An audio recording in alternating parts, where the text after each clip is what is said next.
Yo, yo, yo, welcome back to the SHU Program. This is the EJ and J podcast. Thank y'all for tuning in. Thank y'all for listening. Jay, what's up, man? Going on? What's going on? Happy New Year. Happy New Year. Recording this in the first week of the new year.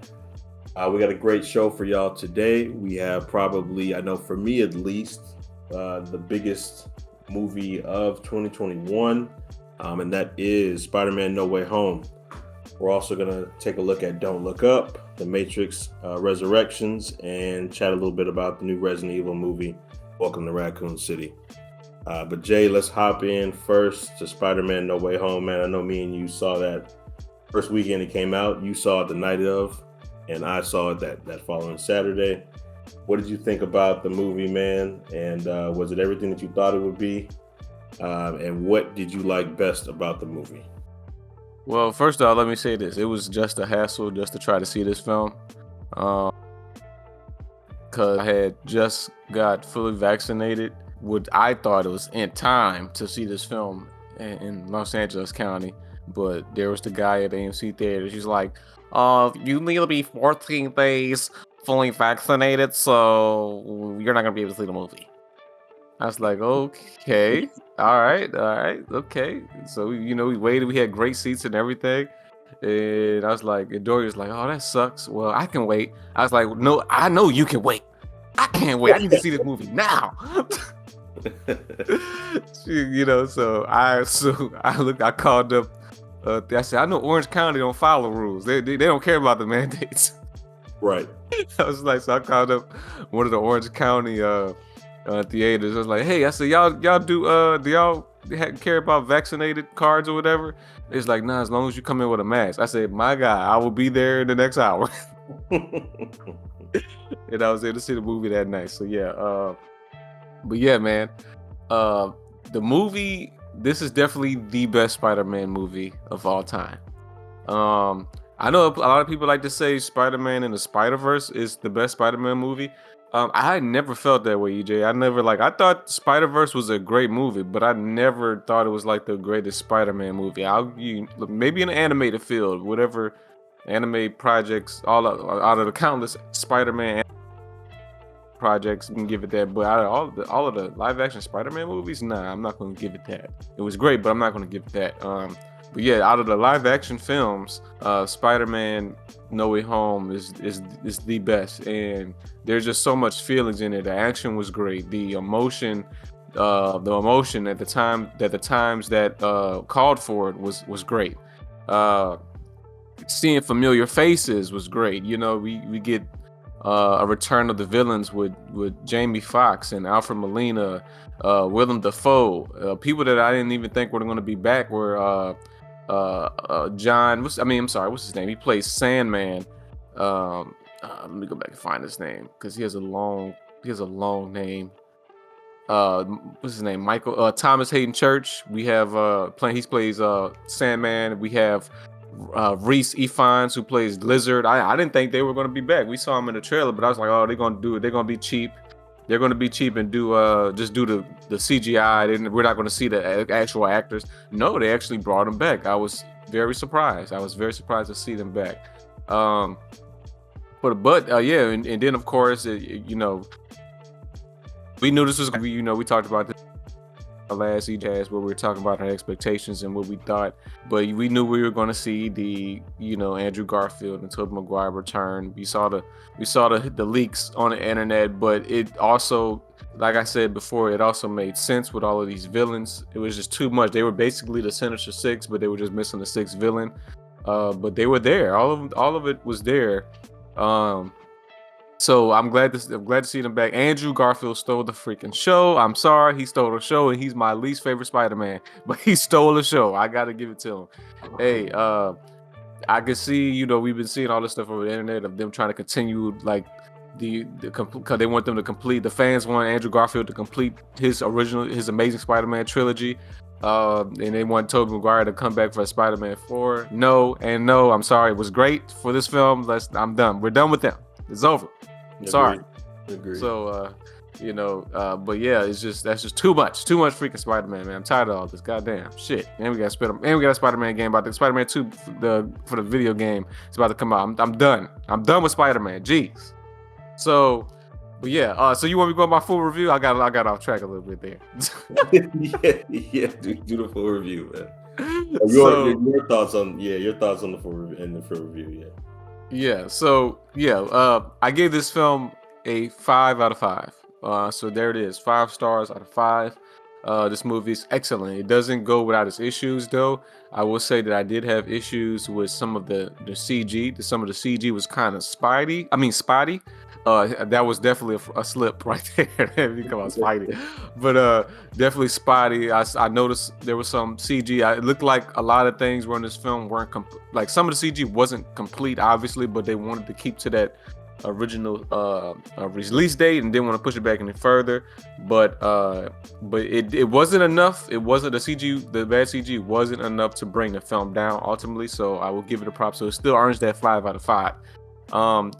Again, we basically in this movie, from what you see in the trailer, we see that Tom Holland Spider-Man Peter Parker is basically trying to recover from the events from the second film with Mysterio, featuring Jake Gyllenhaal, where Jake Mysterio reveals to the world that Peter Parker is Spider-Man, so his identity is leashed upon the world.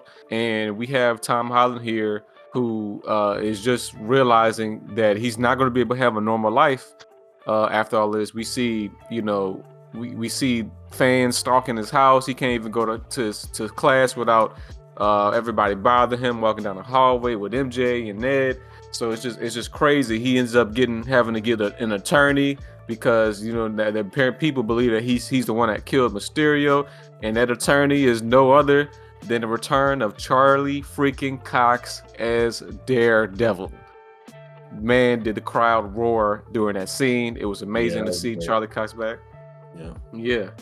So it was awesome. It was a nice little scene that at some point somebody threw I don't know if it was a baseball or a bottle, I can't remember, in the house, and they threw it in the house, and Daredevil caught it with reflex. It was super fast reflex. He caught it in an instant, and Peter Parker was looking at him like, "Whoa, how did you do that?" Mm-hmm. So that was pretty cool.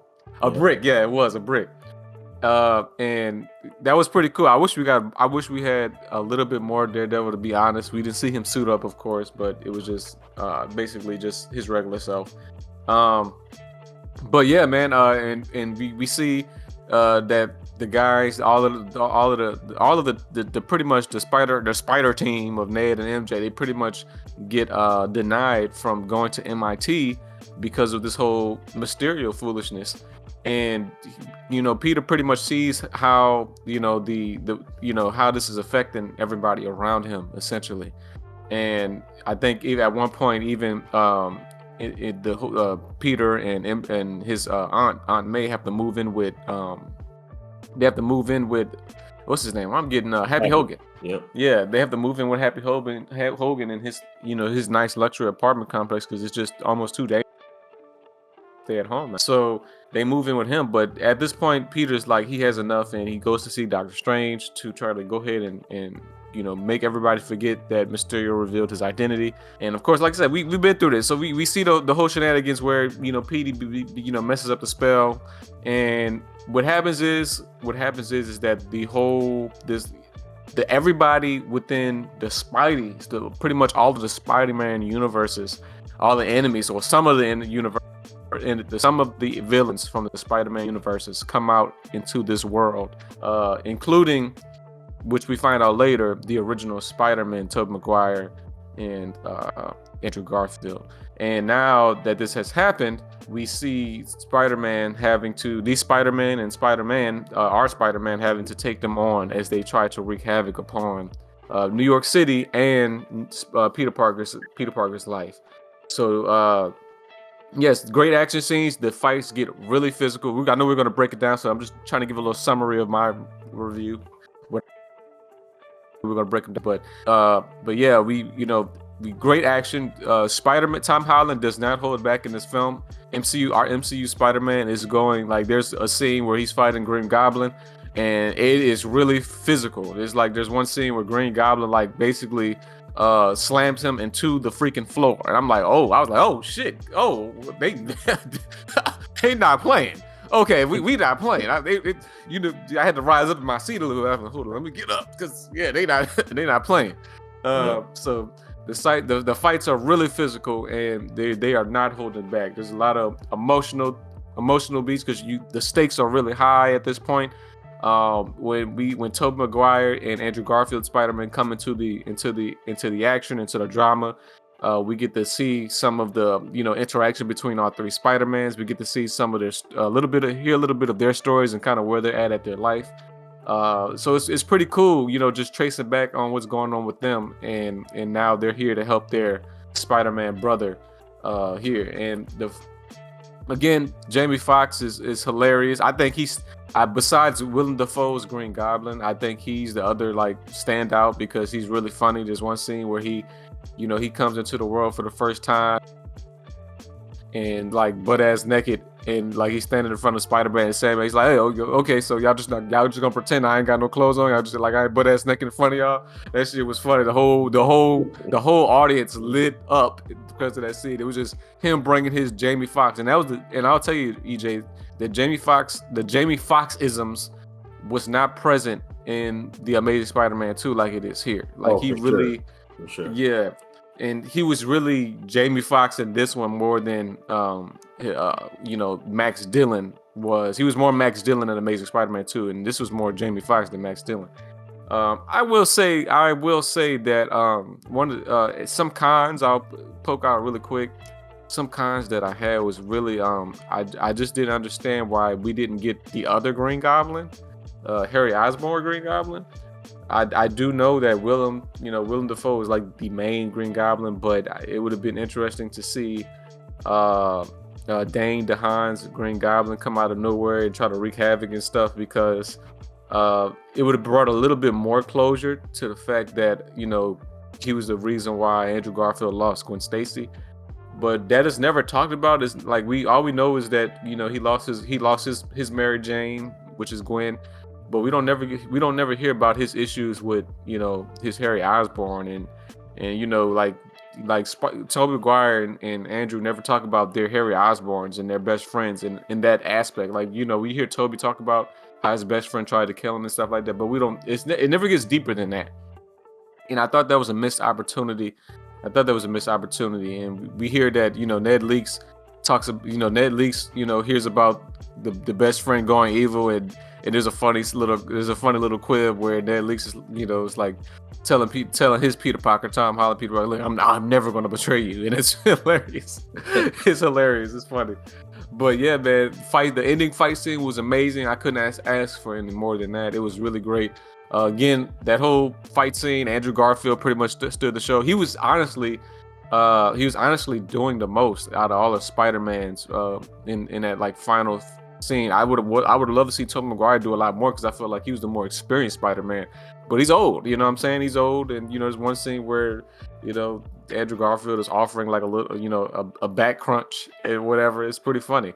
So yeah, man, altogether, the movie ended off great. The movie ended off fully definitely hit with the feels. We got the reveal of the new Spider-Man, official Spider-Man suit that doesn't have any Stark Tech influence.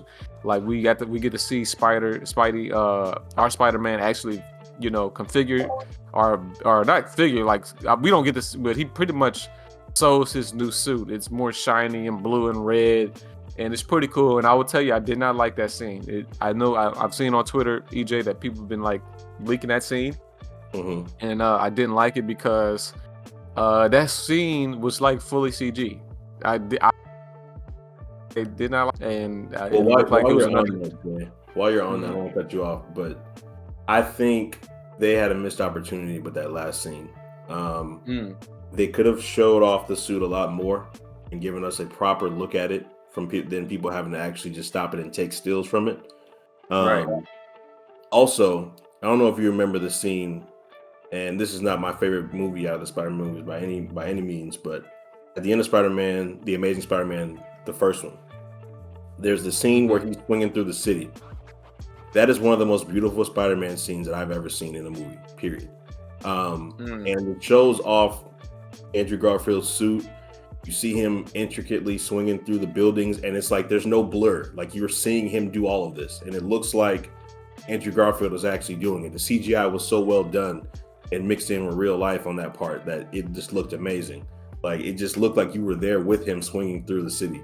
Then at the very end, he does the signature Spider-Man thing and he shoots the web into the camera. I don't know if you remember that scene, but I remember. Yeah, that scene, I wanted something like that from No Way Home at the very end. I wanted us to see Peter in his new suit in all of his new glory, even though everything he just went through. Like I wanted to see that him. It would have been perfect. Him swinging through the snow in New York. Like it would have been a beautiful scene. But I feel like in No Way Home they rushed that, and it was just like, well, we just need to get the new suit on him and show him that he has a new suit and kind of tease it for the next movie. But they just it was a missed opportunity for me. They could like you said with the CGI. Like honestly, I think the CGI was pretty good during the movie. Just that one scene at the end was just terrible for me because it was so fast. Like I barely even saw anything. Like I knew he was swinging, but it was like, where was he going? What was he doing? It was so quick, and then the movie just cut off, and I was just like, yeah, that was a wasted opportunity. But I'll let you continue. No, yeah, you're right. You're right. It was very cheap looking, and I like you said, you couldn't get a good look at it besides people taking stills and stuff like that. You couldn't. I think they even had an artist artwork where he kind of looked like he actually like drew Spider that last image out. I don't know if you saw it, but it was like he drew the last image out and how the whole costume looks. Yep. And because you couldn't really get a good shot of it in the movie, it was like there should have been a scene where it's kind of like how now I don't like this show like Gotham. Gotham, when Gotham ended with the new Bruce Wayne finally becomes Batman in the show, and then you kind of see his new Batman suit or whatever. Or like Titans do it where when Robin finally becomes Nightwing and you see his full costume in full glory and stuff like that, man. Just like give us a whole overlay. I would love to see him like maybe crawl up his apartment building, and then we get a full shot of the new official Spider-Man suit that he'll be donning from this point on, and then swing and do whatever. It was just total CGI. It was just total CGI. Didn't get a good shot of it because also it took place during Christmas. This last scene takes place during like Christmas Eve or whatever, so you had a bunch of lights and stuff, so you couldn't really get a good shot of it. So I just thought that was a wasted. So that was the suit looks, and everyone's like, oh, the suit looks so beautiful. I'm gonna tell you, I'm gonna have to be a little critical. Again, I don't think it's a con, but to be honest, I think they could have did a little better with the new suit, to be honest. I understand that they want to go throwback and do like the classic Spider-Man. I understand that, but we are in 20. Yep. It could have been updated. Like it didn't make sense to me to go like full classic 1960 Spider-Man suit. You know what I'm saying? That didn't make sense to me. So hopefully he dons that for a little while, then upgrades it, because I'm gonna tell you, like Spider-Man in the Sonyverse. I mean, not the Sonyverse. Spider-Man in the Insomniac games. I loved what they did with that. It was updated to the times. That suit is yes, great. Yes, it is. Right. I thought that would have been great. I thought we would have got something similar to that, and it, of course, it doesn't have to have the Stark tech on it, but it looks like a downgrade, like from the Stark Spider-Man suit to that one. It looks like agreed. But I can see that, I can see what I was reading what people were saying on Twitter, and they were comparing it to like, okay, well, this is when the Stark suit is when he had everything, and now he's by himself. That's kind of way home.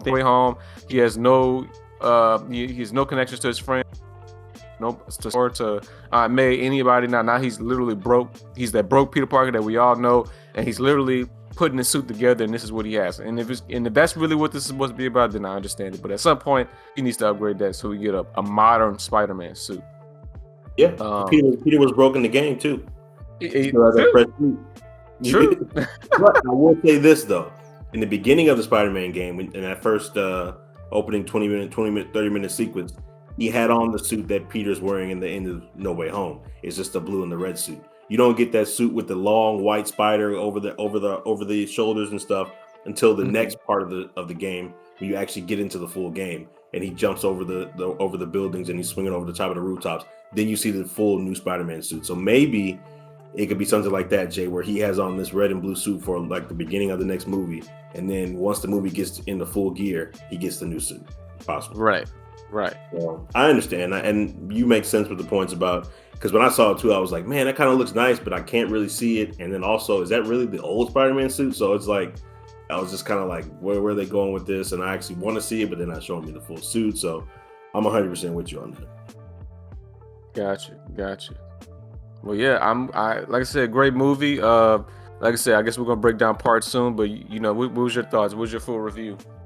So let me just start off by saying this. I think for people who have been listening, people who know me personally, y'all know that Spider-Man is my favorite comic book character out of Marvel, DC, out of everybody. And Spider-Man has always been my favorite character. So a little biased, I guess, going into it, but Jay, I will agree with you, and I'm gonna use your scale and definitely say 5 out of 5.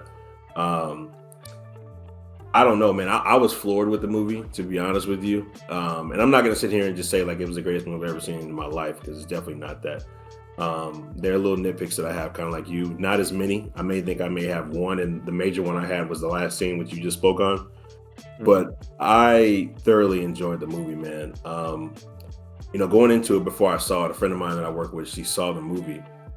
She told me that you're gonna get the points where it's really high and you're gonna be really happy. Then you're gonna get the points where it's really low and you're gonna be sad. And like, she's like, it kind of goes up and down. It's kind of like a roller coaster. And I was like, yeah, I'll see, if I feel that way when I watch it. And I was just like, man, she was 100% correct. The parts where you were cheering, everybody was cheering, and then the parts where it got sad, you could tell that like the audience, you just felt it. Like everybody could feel what was going on. And I think Tom Holland is a pretty good actor, but I will say he did very well in the dramatic scenes of this movie. In my personal opinion. Scene with Aunt May when we basically knew she got stabbed, but she didn't know she got stabbed. He was great during that scene. I thought that I was like, Tom is killing it in this movie. He really is killing it. So Tom did great in the dramatic parts of the movie. Obviously, he does well in the rest of the parts. And to me, even though I would say that Andrew Garfield is probably, I won't say more funny. He's like a different type of funny Spider-Man. Tom is just, when I envision Spider-Man, if I was to think of him as a child, I would envision Tom as Spider-Man. Like I would envision that youthful spirit that he has. He's not as optimistic as Toby, but he's not as pessimistic as Andrew, if that makes sense. He's like somewhere in between, you know what I mean? And so I've just been really impressed with how well he's evolved in all the movies he's been in since we first saw him in Civil War. So the acting was great. The villains were amazing. Willem Dafoe being a huge part of it, the way that he was, I'm happy that they did that. I think I would have loved to see more of him in Tobey's universe as well. So it was cool to see him come back and kill it like he killed it in, Spider-Man #1. Jamie Foxx, like you said, Jay, this is what Electro should have been from the beginning. I know what they were trying to do with Max Dillon in The Amazing Spider-Man 2. And I understand the whole blue skin kind of picking up from the ultimate version of Electro, which is, I get it. But the Jamie Foxx being himself and adding into that character would have been best, I think, if they would have used him like that in The Amazing Spider-Man 2. So seeing him actually do that in this one, and then him making that joke about him thinking Spider-Man would be black, obviously giving the nod to Miles in the future, and Spider-Man was really cool. Also, by the way, I was the only person that clapped during that part of the movie, so it felt kind of awkward, but it was. I'm dead serious, bro. It was me and my sister and my brother-in-law were the only people that clapped in the theater when Jamie Foxx said that. Because first of all, we already know. First of all, he's black, so we already clapped because of that. #1, but then #2, we know he's talking about Miles. Like that's what he's talking about. So us clapping and then looking around and just seeing like nobody doing anything. I'm like, y'all were so good the whole movie, and you just let me down at this one part. You know what I'm saying? But kind of just tells you where the times are. But not to get on that, to get back on the movie. Yeah, man, I thought it was great. If I'm gonna give a little nitpick, and this is not even really like me saying I didn't like this part of the movie, it's just me wishing and hoping that I could have had more. I wish we would have had some more of Alfred Molina. I know we had the big fight scene on the bridge, so I get that. But like, I don't know, the way that they explored the relationship between Tom Holland's Spider-Man and interacting with Willem Dafoe, I kind of wanted to see a little bit more with Alfred Molina, even though, and I know this is asking for a lot because Alfred Molina actually was in the movie for a good little bit. But I just kind of wish maybe we could have seen a little bit more of evil Doc Ock, just a bit, maybe. So that's just like my own personal little nitpick. And it's not really a nitpick, like I said, because he actually was in the movie for quite a bit. One other nitpick I had, and I guess it's along the same lines as the Alfred Molina thing. I kind of wish we maybe had like one more fight scene in that movie somewhere. And when I say that, like we had the full-on Doc Ock fight on the bridge. We had the sort of fight between him and Jamie Foxx and Electro in the power lines out there in the woods or wherever they were. I kind of wish we would have got like maybe like a lizard fight or a Sandman, like actual Sandman fight. Like they kind of really didn't go through all the characters, and I kind of wish that maybe they could have each villain could have had their own like me against Tom Holland by himself fight. You see what I'm saying? And it's, like I said, it's a nitpick that I just have, but it's nothing that would make me, say the movie was bad or say that it wasn't, what it should have been. It's just more of a personal nitpick for myself. But other than those things, that and the last scene, I just thought the movie was fantastic, man. The Daredevil nod and bringing him in there and actually having him in the movie was great because we had all speculated that for a long time. And actually seeing him in the movie was great. So I appreciate and was happy that they did that. Looking forward to how they use Daredevil in the future because he is a huge part of the Spider-Man mythos and they've actually teamed up a lot. So maybe we'll get to see him in another film down the line. That would be cool. Trying to think of what else, man. I think the relationship between him and MJ and Zendaya, it just works, man. I think they're pretty good. Honestly, if I was going to rank them, I would say like I don't know if I would put them above Andrew Garfield and Emma Stone's. Their dynamic. I think they actually had the best dynamic of boyfriend girlfriend in the Spider-Man universe. But I think Tom Holland and Zendaya they're pretty close. They do pretty well. The ending to me was great. Love the Tobey Maguire and Andrew Garfield helping Peter actually realize that, you don't have to get revenge and realize who Spider-Man actually is, In the Marvel universe, Marvel Cinematic Universe, they have a real bad habit of killing off the villain. You can go back to, Iron Man and pretty much in, Civil War and basically all the Marvel movies, the major villains are somehow killed off. And so it's refreshing to see Peter Parker, who's always trying to help people. He's been that way in the comic books, the TV shows.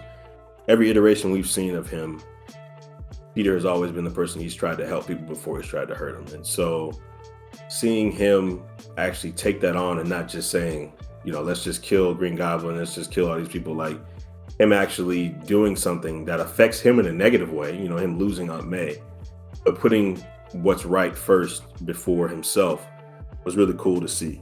Because like I said, all the other movies we see, it's just they whoop the villain's ass and the villain's gone. You know what I mean? And right. You end up losing villains who you could bring back for future installments by doing that. We lost Killmonger in Black Panther. Just stuff like that. Like villains who are really good that we could see in future movies, they just kill off because it's like they want to give a finite end to that movie. So I'm happy that they went this route with Spider-Man, showing that he's caring, that he's willing to put himself on the line to save other people. Sets a good precedence for the movies going forward.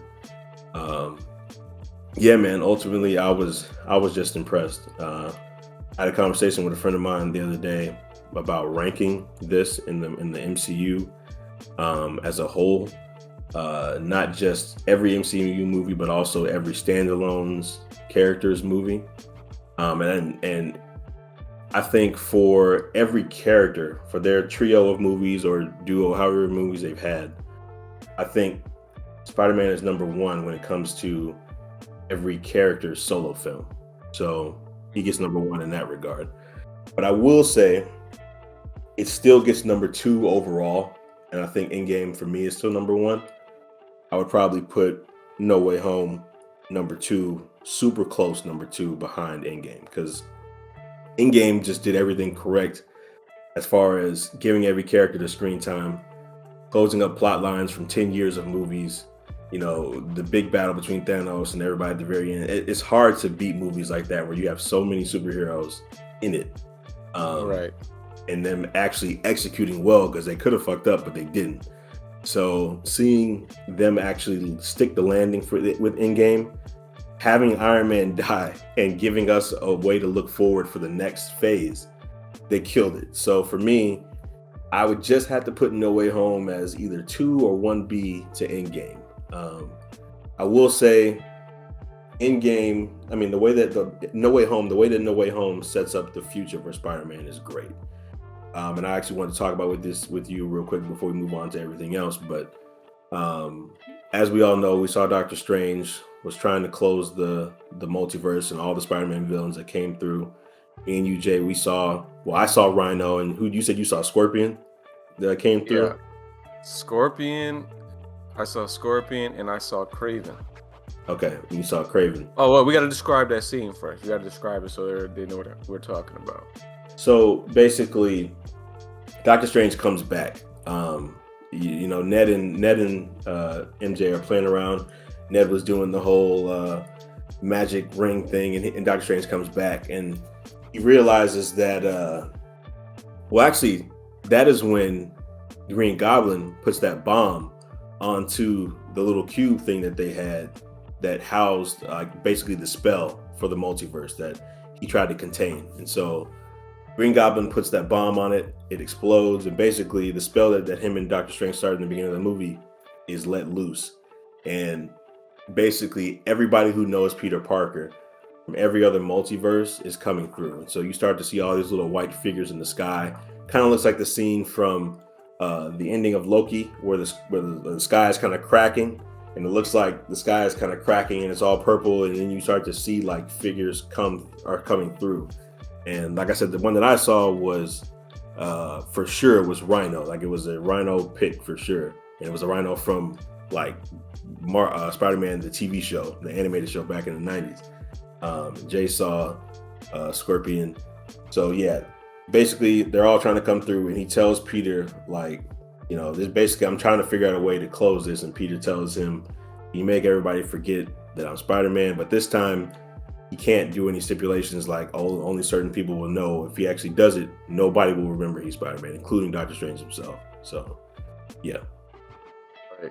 And yeah, that's a big scene right there too, because it's a really emotional scene at that point, because at that point, Spider-Man is like going down, Tom Holland's going down to Ned and MJ and letting them know like, hey, look, you guys are gonna forget me. Like he straight up tells them like, you guys are gonna forget me, and they're like, they're like, oh fuck, no, we're not doing this. We don't want to forget you, especially MJ's upset, and she's like, I don't want to forget you. I don't want to do this, and he's like, look, I'm gonna find you. Hey man, I started bubbling, man. I started bubbling for real. It'll be real, but because that's basically the love of his life. I feel you. Yeah, and they're about to literally, it's basically like your love never freaking happened, to be honest, like it never happened. So that's asking a whole lot. I'll be honest, Ned, we could be friends again if I feel like a friendship like that could form again. But your girl, bruh. That's it. That's a toss in the water. You never know. You know what I mean? Exactly. And they go to college now, so you never know. Yeah. Right.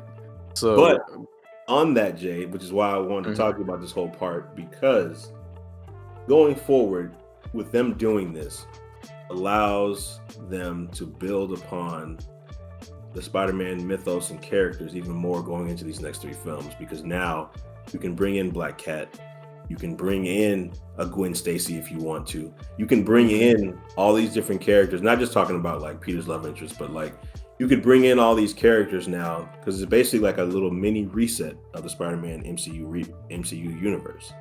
Right. So I'm just saying they have unlimited reigns to do what they want to do. They can touch on the Craven thing, which is what they wanted to do from what I'm hearing anyway for a movie. They could go ahead and just flush that out and do the Craven movie. They could eventually down the line bring in Venom, whether or not that's going to be Tom Hardy or somebody else that they recast as Venom. They could draw upon, I know me and you, Ty, talked about this, I think maybe on the last podcast, but like the whole relationship between him and Felicia Hardy and her being Black Cat, and that nod in the game that said he might be a father to a kid that we don't know about. So like there's so many things you can touch on now and go touch from how they tied up the end of this movie. And then it's still always wide open for him to go back to MJ at some point. I 100% agree with you. I feel like, they confirmed it that they're going to be, it's going to be a new trilogy. So Tom Holland, for the first time ever, will have 6 films of Spider-Man, which is amazing. And he's probably, and this is just his solo series. He's been in all of the Avengers films he's been in Avengers films since Civil War. Yep. But, I agree with you. I think I would like to see that maybe I'm saying what I like to think, but I'm also seeing like kind of what you're saying too, and how it looks like it's going to go is that they're going to take a break from Zendaya to focus on him just doing his neighborhood Spider-Man stuff. And I guess we're going to start seeing more serious villains. Of course, Craven is going to come in. He's going to be a way more serious villain because he's going to put Spider-Man to the test for sure. And then of course Venom is going to play a key point at some point, and this is a great time to have Spider-Man being introduced to new relationships that he'll realize won't really work, and he'll realize that the one has always been MJ. And I also want to point out that it is confirmed in this movie that MJ is actually MJ. She's actually Mary Jane Watson, but they just they don't do the Jane part. So she's Michelle Jones Watson. They changed her name, but she is MJ. I'm thinking that we'll get to see we'll get to see Tom Holland grow as a character and have like, these little spontaneous relationships with, a potential Felicia Hardy or a Gwen Stacy, and then ultimately make his way finally and realize that, MJ is the one he knows he needs to be with. And he at the end of maybe the 3rd film, Zendaya will probably come back, and that'll be a great send-off. That'll be cool. So I would like to see that. I think that's great. And you mentioned Venom. We get a mid end credit. We get an end credit scene. We get a mid credit scene, because we do get the end credit scene. The end credit scene, and we can talk about this because it's been released. But the end credit scene is the official trailer for Doctor Strange 2. So that's pretty new. I don't recall us ever getting the credit scene as a trailer. When I saw that, I was like, wow, they are really doing this. Like, there's never been a trailer for another movie at the end of a Marvel movie ever. So I was thoroughly surprised. Yes, and it was like Doctor Strange will return. It wasn't even Spider-Man will return. It said exactly. I was like, wow. So, but the mid-credit scene was included Venom, Eddie Brock, Tom Hardy. They're at a bar. I guess it's one of them Caribbean islands. I don't know if it was Brazil or whatever. But yeah, they're talking about they're being talked to by the bartender, and the bartender is basically explaining to them the MCU and the world of the MCU's heroes, and like Eddie Brock and Venom are trying to basically understand that there's all these heroes and stuff like that, and Tony Stark. And at some point, Eddie Brock and Venom basically get sucked into a portal or fade away or whatever and back into their universe, which I got really confused at that point, because like, wait, what? Yes, exactly. What is going on? I was just about to ask you that. Yeah. Right. So then as they get returned to their world, a little droplet of the Venom symbiote is behind on the counter. And I was like, oh wow. I was like, did they not so they did all this just to get the Venom symbiote into the MCU? So right. I was like, that's crazy and ridiculous at the same time. I was like, so we're not going to see Eddie Brock fight off, like Tom Hardy fight off against Spider-Man? I was like, oh wow, that sucks. But my thing is, and what you just said, Jay, to me matters. I think they honestly did do all that to get the symbiote in the MCU because I don't, and this is just me personally, I'm not a huge fan of the Venom franchise. Mhm. I thought Venom's first movie was okay. It was watchable. I didn't have any major issues with it. I thought the second movie was trash. So, and it's not a thing about Tom Hardy, but I think Tom Hardy plays his version of Venom well. It's a weird, different type of take on it, but he actually does a good job. So it's not a fact of Tom's not doing a good job as Venom. He is, but I don't think that version of Venom works well with Tom Holland. I think we need a proper quote unquote villain Venom at first. And if he decides down the line to become an anti-hero, whatever, cool. But we need a different version of Venom in the MCU. So if they really did do that just to bring the symbiote in the MCU, I honestly thumbs up to them for that because I think that works in my personal opinion. Yeah, but it just, and I'm not saying that I disagree with that choice, but it's just I'm curious on how this is going to play out because I was really looking forward to maybe Eddie Brock, Tom Hardy facing off against Tom Hardy, but it looks like that's not going to happen, and so that leaves open questions as to is there going to be a MCU Eddie Brock? Mm-hmm. And or who's going to receive the Venom symbiote and become like that Venom type character after, at some point we know, Spider-Man is going to get the symbiote and become Black Suit Spider-Man. But who's going to be Venom once the symbiote Venom and Spider-Man separate? And a lot of people were saying Flash Thompson, Flash Thompson, because he becomes Venom at some point in the comics, and that makes sense, but nobody wants to fucking see that guy as the what's his name, Tom Revolori, who plays Flash in this MCU. Like, no one wants to see him play Venom. I'm sorry, I don't want to see that. I don't care to see that guy. I want to see Eddie Brock. So Yeah, I don't want to see him either. I don't want to see him either. Right. So which leads me further to down the line is that in this movie, they have Feast. Feast is introduced in this one, and if you don't know what Feast is, if you play the Spider-Man games, Feast is the non-profit organization that helps out the homeless and people in need or whatever. And we actually see Feast in the MCU now officially, and Aunt May is I believe it looks like she's helping run it. And Green Goblin, when he Norman Osborn, there's a scene where Norman Osborn is really having is trying to fight against the Green Goblin's influence, and he ends up at Feast at some point, and Aunt May is like, this dude needs some serious help, but Green Goblin is like, I went to my house and there's people living in my house, and there's no Oscorp, and so I was like, wow, there's no Oscorp in the MCU. I was like, that's crazy. I was like, I would have been like, at least been like, hey, I went to Oscorp and no one knew who I was, or they were like, you're not a Norman Osborn or something like that, because maybe he was, there's a different Norman Osborn. So there's not even, the Osborns don't even exist in the MCU, which was crazy to me. I was like, wow, we're going that far, I guess.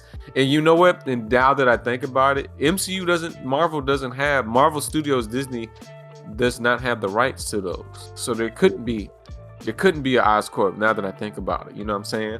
Yeah. But I bet all of the fans probably realized that, like, damn, there's really no Oscorp. So a lot of the characters that we'll see from this point on is just really characters that's being lent over from Sony, that Sony's like saying Marvel you can use and stuff like that. But yeah, the Marvel can't full on. It just shows you that we only have so much from Sony because Marvel is working with Sony to develop all the Spider-Man films.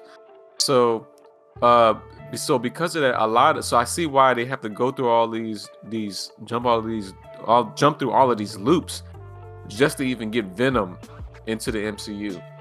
And so it's just, which also brings me to another issue, is that Morbius is, how does Morbius get into the MCU?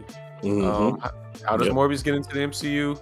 And how does Kraven get into the MCU? Is Kraven going to be a Marvel film, are a Sony Marvel film.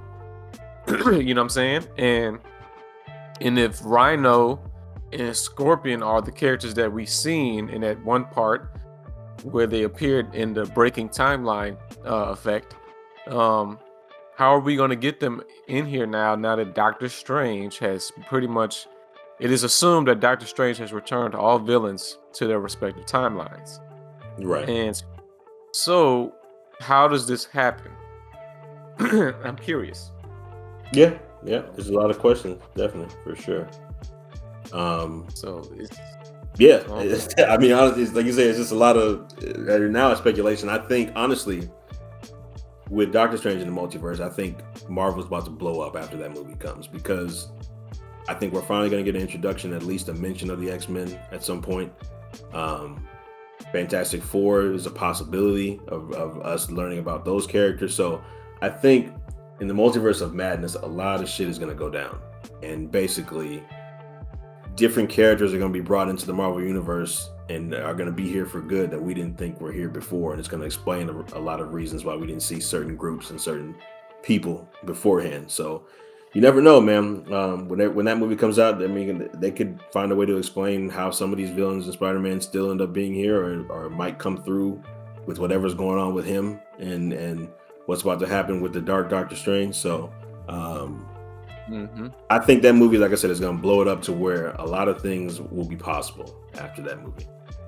Right. A lot of that will be there. So, like I said, if they end up bringing Tom Hardy back and utilizing him, that's cool. I'd be interested to see how they do it, because, like I said, he's more of an anti-hero now. And in the comics and the shows that we've seen with Spider-Man, he doesn't start off as an anti-hero. He's a villain at first. And I want to see Spider-Man put to the test against a villain and not just happy-go-lucky Tom Hardy. So whether or not they, like I said, if they end up bringing Tom and he plays that character, cool. But I just want to see him go up against a Venom villain first. And if, like I said, he decides to become an anti-hero, that's cool. I will say this. If they do recast Eddie Brock, I already have the perfect person to play him. Who's that? Yeah, I don't know if you know who Alan Michael Richardson is. He played. Yeah, Alan Michael Richardson. Raphael. He plays. He plays Hawk on Titans. Hawk. Yep. I've been waiting for this dude to join Marvel for a while now. So I just think it's perfect casting. If he doesn't play Venom, he needs to play somebody. He could play the Thing in Fantastic Four. I don't care. He just needs to play somebody in the Marvel universe. So he fits the Thing more, to be honest. When I think about it, he does. Actually, when I had this conversation, we were talking about Fantastic Four. I was talking to my sister about Fantastic Four casting, and he was my pick for the Thing. Like, I think he was amazing for that role. They do want to put him in a more role where they could show his face and actually use him as an actor. I think he could work as Eddie Brock too. He just has that Eddie Brock feel to me. So Marvel, if you want to use that, just let me know. I won't take very much. Just let me know.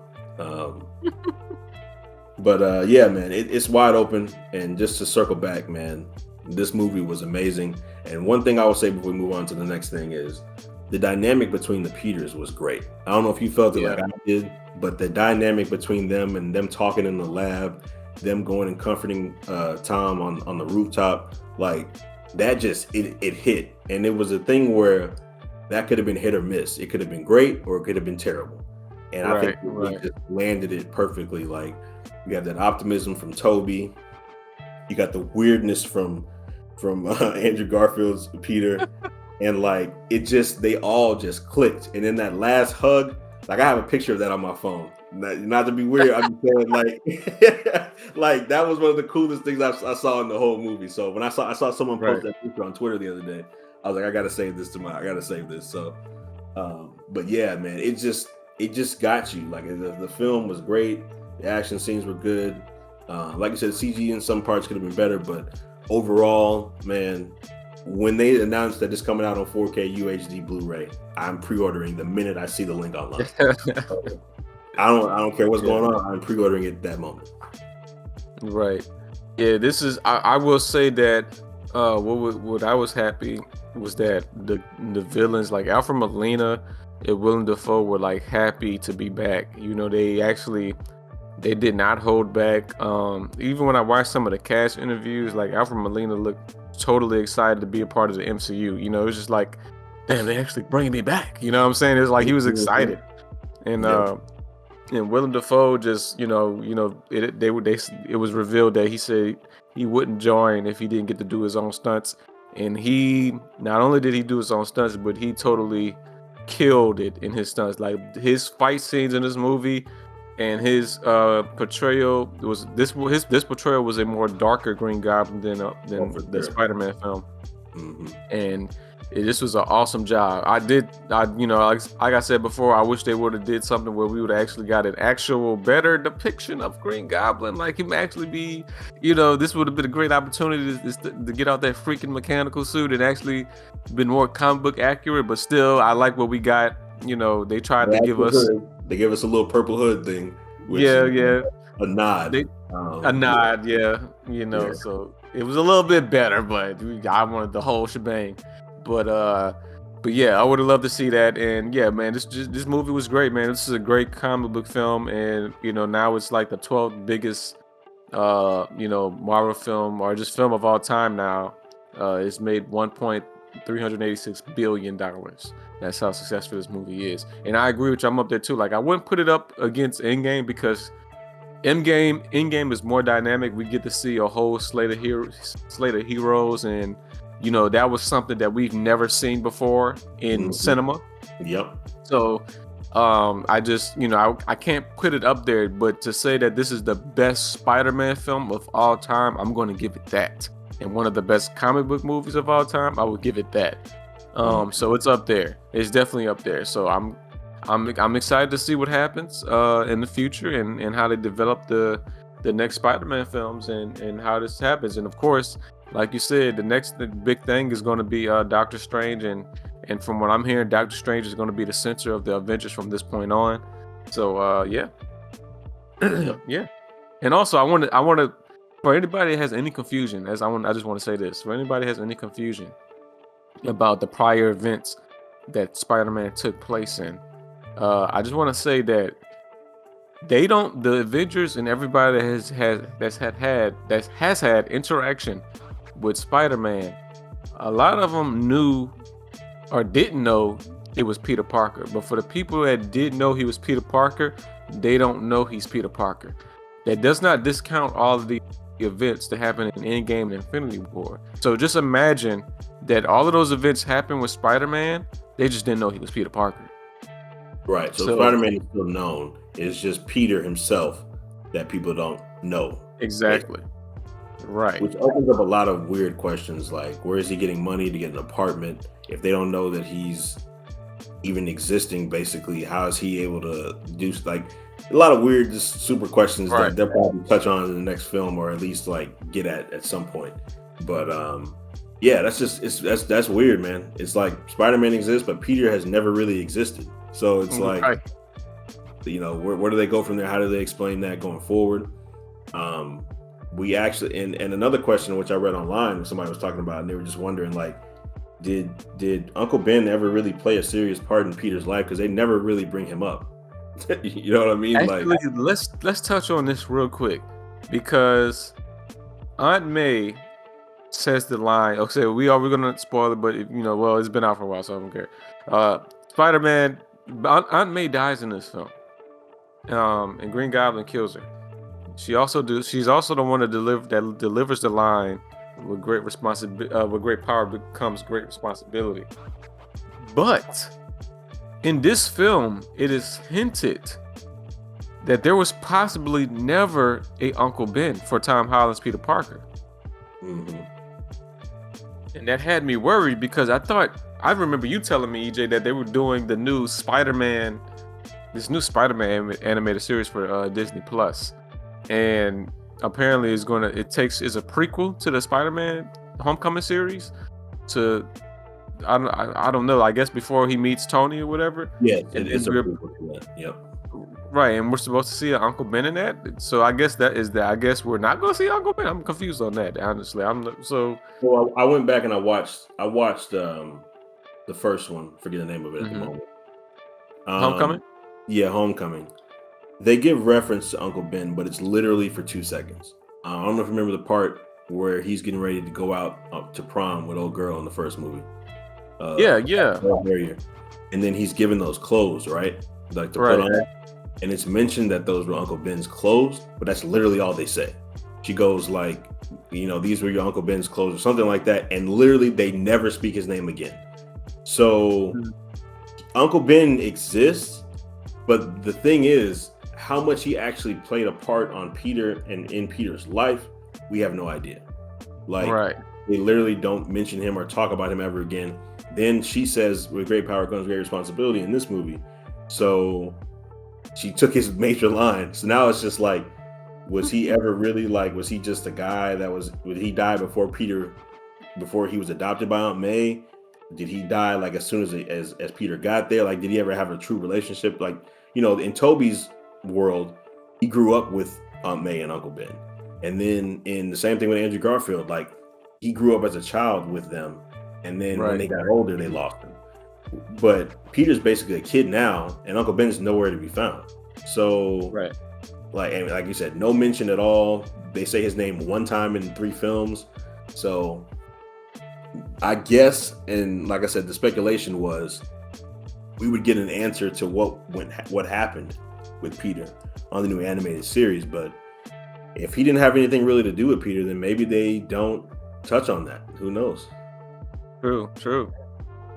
And I think it's kind of more like what you said. I think it's more that he may have not had a serious relationship with his uncle, and maybe as soon as they were adopted, or maybe he was by Aunt, and by that time Uncle Ben had already passed away. So right. But I guess we'll see. Maybe when the animated Spider-Man series comes, we'll get to find out exactly what happened. For sure.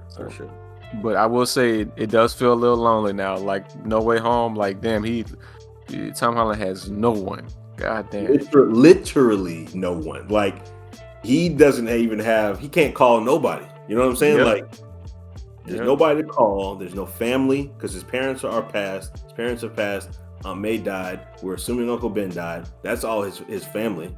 And so no family, no friends. I mean, it's when they say like this is like a reboot of the Spider-Man franchise within itself, it basically is because he is on his own and this is the beginning again. Right. So yeah. I mean, even Happy Hogan didn't know who he was at the very end, and Peter was at her gravesite. You know what I mean? Yeah. So it's just like, and he asked him, "Who are you?" at the gravesite. So it's like, man. Yeah.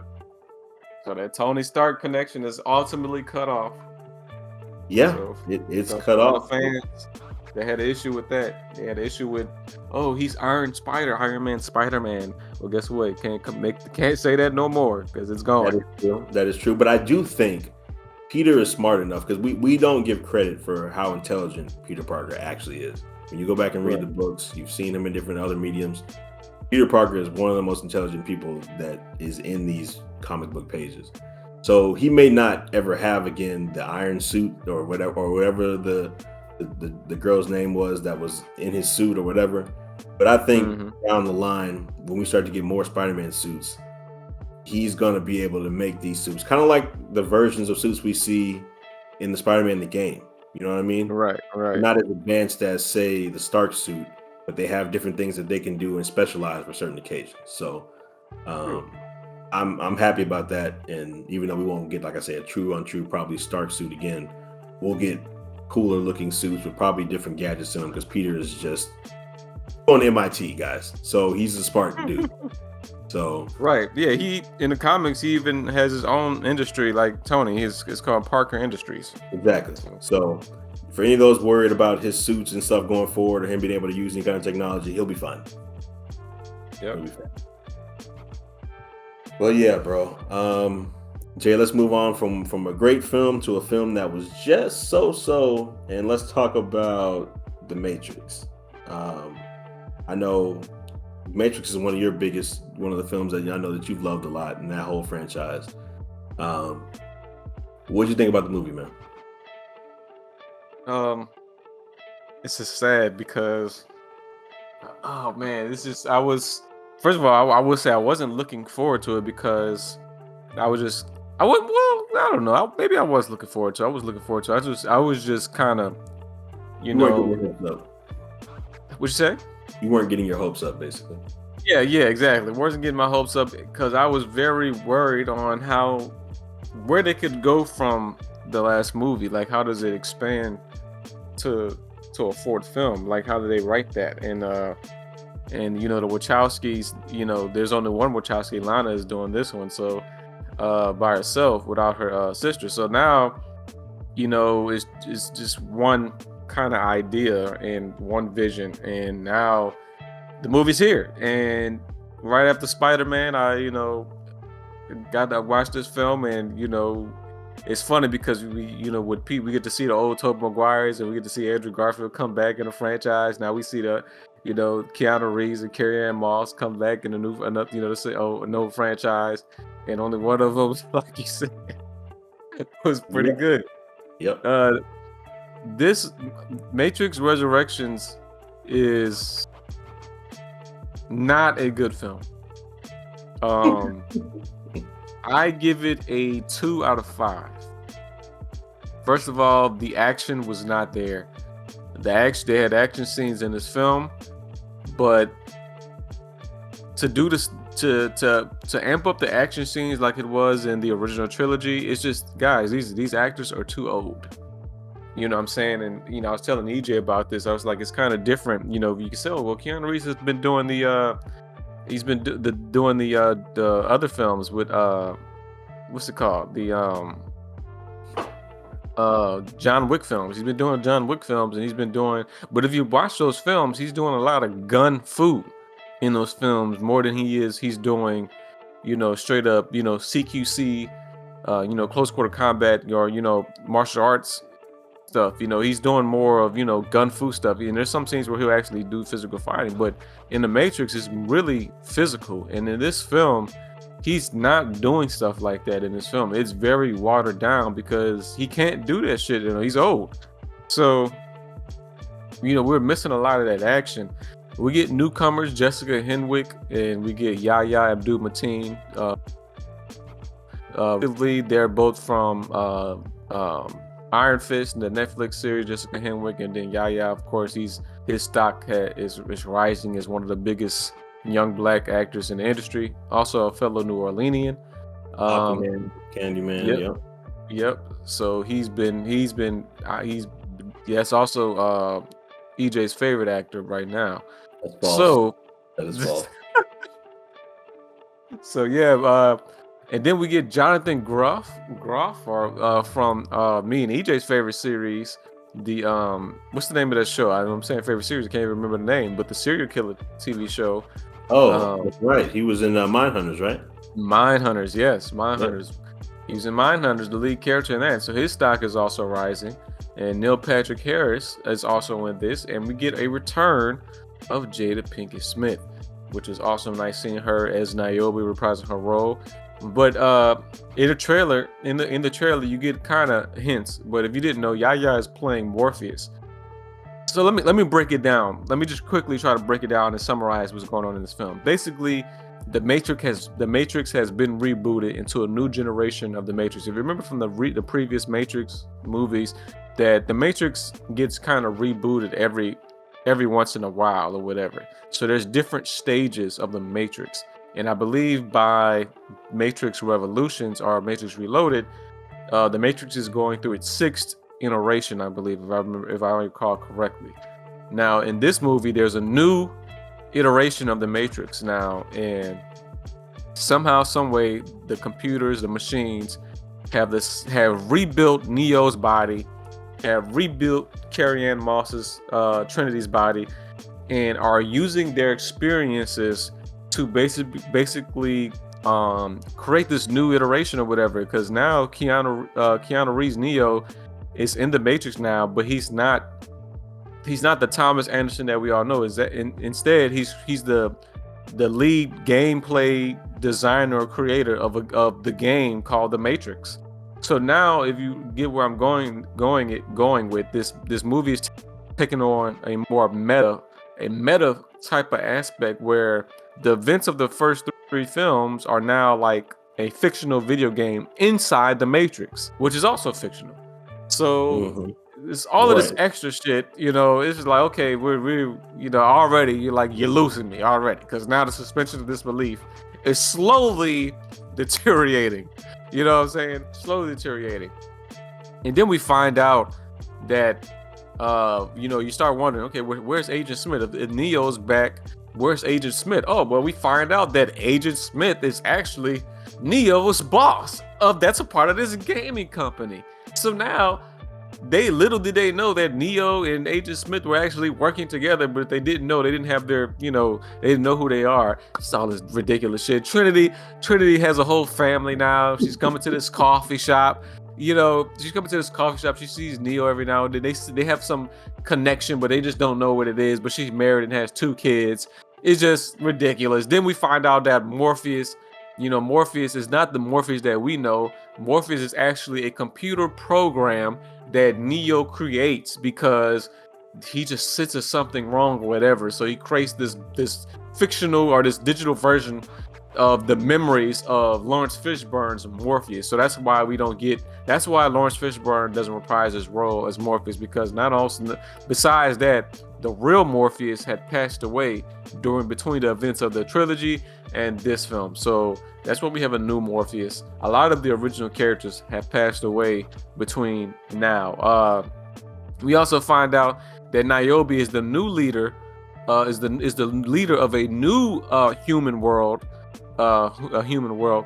It's no longer Zion. It's called Io. And in this new world, after the events of the machine war, there were some robots that went rogue, some machines that went rogue and decided to be a part of the human society. They didn't want to. They were able to break away from this monolithic or whatever, this hive mind of the machines, and decide to join this human civilization and work alongside them to bring bring peace or whatever. So now you have this world where they work with each other, you know what I'm saying, which is pretty cool. I actually thought that was a cool concept. Actually, that's one of the things I actually did like, because I was like, wouldn't it have, because to me, I was, EJ, I was like, man, the machines are using the humans for their energy, right? To survive, because the sky has been blackened out, so they don't have any natural sunlight to energize them, so they're using the humans for their energy. So I'm like, man, wouldn't it have been cool if they just would have did hey, look, hey, could y'all give us some of y'all energy and we leave y'all the fuck alone? You know what I'm saying? Hey, look, we just want to survive. Can we just trade? That's what civilizations have always done. We've traded. I always thought what the machines were just so mad at the humans that they just didn't, they just didn't trade them. They got to breed humans or whatever. And, all they're doing all this extra shit just to get humans, when they could have just hey, look, man, just give us 100 humans or something every now and then. And let's feed off y'all, and we'll leave y'all the fuck alone. Y'all can build y'all world, and maybe we could figure out some way to actually clear the skies, and it just, I don't know why that never came up. But yeah, Niobe is the leader of this new civilization now, and it's all this extra shit and whatever, and now Agent Smith becomes Agent Smith. The reason why I gotta baby it down, because a lot of this shit, if you don't follow the original trilogy, a lot of this stuff is kind of complex. Yep. And not complex in the sense that it's too smart for you. It's just a lot of this shit is muddied. Yep. Is muddied with shit that you have to have paid attention to in the original Matrix. Like, for example, we have the return of the Merovingian. And the Merovingian was a program, an ancient program from one of the first iterations of the Matrix. And because he was an ancient program, in the Matrix itself, he was like this rich multi-millionaire, billionaire guy, and he could do whatever he wanted because some of that stuff kind of progressed. But in this new iteration of the Matrix, he's like a homeless bum. Basically. Yeah. Right. So 5 seconds. Yeah. Exactly. And he's mad at Neo because he's like, look what you did to me. I had all the women that I could date rape and all this extra stuff. If you know where I get that from, if you paid attention to the original Matrix. But anyway, Right. so it's just all this extra stuff, and Jonathan Groff does a nice job as the new Agent Smith, but it's just He's not not. menacing enough. You know what I mean? He's not Hugo Weaving, and it's He's hard to not be that. Hugo Weaving. Right. It's Exactly. hard to be that. It's not, and it's just the fight scenes just need to be better. Then they find out, they use Neo and Neo and Trinity's love as a big kind of theme in this film, and now somehow without overcomplicated it, basically somehow Trinity and Neo are the one together now. So now Trinity's over there fucking flying like super. It's all over the place. It is all over the damn place. So this was not exciting. I was telling EJ, this movie would have been better. This movie would have been better if we had a new cast of characters. We had a new, maybe a younger cast that a lot of the audience could identify with, kind of like what they were doing with Timothy Chalamet and Zendaya in the new Doom. But it's a new cast, younger cast of characters, and we follow these characters and their lives into the Matrix as they break out. And maybe the machines haven't learned their lessons. Maybe what Neo and Trinity have done was to no avail, which is what happens here, to be honest, to no avail. But we have a new cast of characters that step into the game and they're trying to fix it once and for all. But instead, they're bringing Neo, Keanu Reeves back and Trinity back, and we have a bunch of old people fighting for us now. It's just, this wasn't it. It wasn't it. It wasn't it.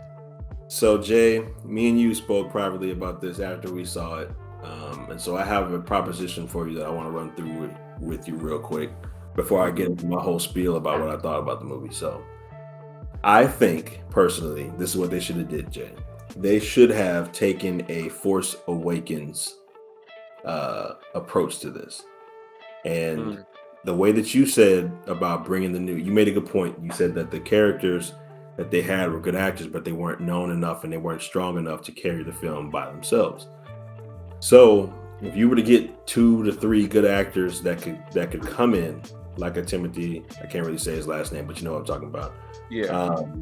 Him, a Zendaya type character that's a little bit more known than Jessica Henwick was. You could probably keep Yahya as the new iteration of Morpheus or whatever. But basically, you start the movie off and you go with these new characters finding themselves or discovering that they're in the Matrix, and the whole movie is basically about them figuring it out the way that Neo did. And then you kind of end it somewhere to where instead of the movie being focused on Neo and Trinity as we talked about, maybe they end up having to go to the Machine City and save Neo. And then that kind of leads to another movie to where Neo and Trinity could kind of play mentor roles like Luke and Leia were doing to Rey and Finn and everybody. See where I'm going with this? Kind of like right. That way they're not the main focus. Then you still get that fan service of bringing back the characters. And they can still be the versions of themselves that they were in the first 3 films. And then, in the second movie, instead of the train wreck that I can't even remember what that Star Wars movie is called now because I hated it so much. The Return of Skywalker, whatever that shit is. You're talking about the garbage one. The Ryan Johnson. The Last Jedi. Yes. Instead of going and falling into the trap that the Last Jedi did, where they basically kill off Luke Skywalker and don't really have him in the movie like they should, the second movie can be the fan service movie where you really bring back Neo, show Neo's powers, him trying to help these new younger characters realize themselves, you know what I'm saying, and have Trinity come back and be that mentor to maybe the female character in the movie or whatever. And like that way, you still can have your flagship actors that made the Matrix what it is, but you're relying on the younger actors to keep it going forward, and that way you can continue to make sequels if that's what you want to do. With this, they fell into the trap, kind of like what you said about bringing them back in my mind, just so that people would come to watch it by bringing back Neo and bringing back Trinity as the stars of the movie. And then you had Jessica Henwick and Yaya as kind of like sub characters when they should have been at the forefront, and Neo and Trinity should have been in the back, kind of like propping them up. So after thinking about it, Jay, I kind of agree with you when we talked about that. And if they would have took that approach to what Star Wars should have been in this third trilogy of Star Wars, they would have did that for this Matrix film and kind of blowed it out through 3 films and had Neo and Trinity really like show up in the later films, but still have the focus on who the younger actors are. I think this could have worked. But what do you think about just that little premise, real quick, before I get into my whole spiel about the movie? No, I think that would have been cool. I think that would have been nice. I think still though, I think the premise still would have had issues with the fact that, you know, one of the reasons that I see that the reason why they got to rely on Keanu Reeves is because the one character, just the idea of the one and being able to do the things that he can do inside the Matrix, he's the big difference maker. You know what I'm saying? It'll be hard for any other characters to really make anything happen because they don't have the abilities or the powers of the one. So unless the new premise introduces a way where the one no longer matters anymore, you know, it's hard to do a story, which is understandable why they have to bring Keanu Reeves back, but which is only reason as why we should have never got another film. I feel you. But anyway, that was just my pitch to Warner Brothers. But overall, Jay, I'm going to say it wasn't the greatest film either. I'd say if I was going to give it a rating, I'd probably say 2.5 out of 5. I'd give it just slightly higher than you. They had some good ideas, man. And I kind of saw where they were going with it. One of the cool things that I liked was the new way of getting into the Matrix. Because obviously we're in the 21st, you know, where we are in 2022 now.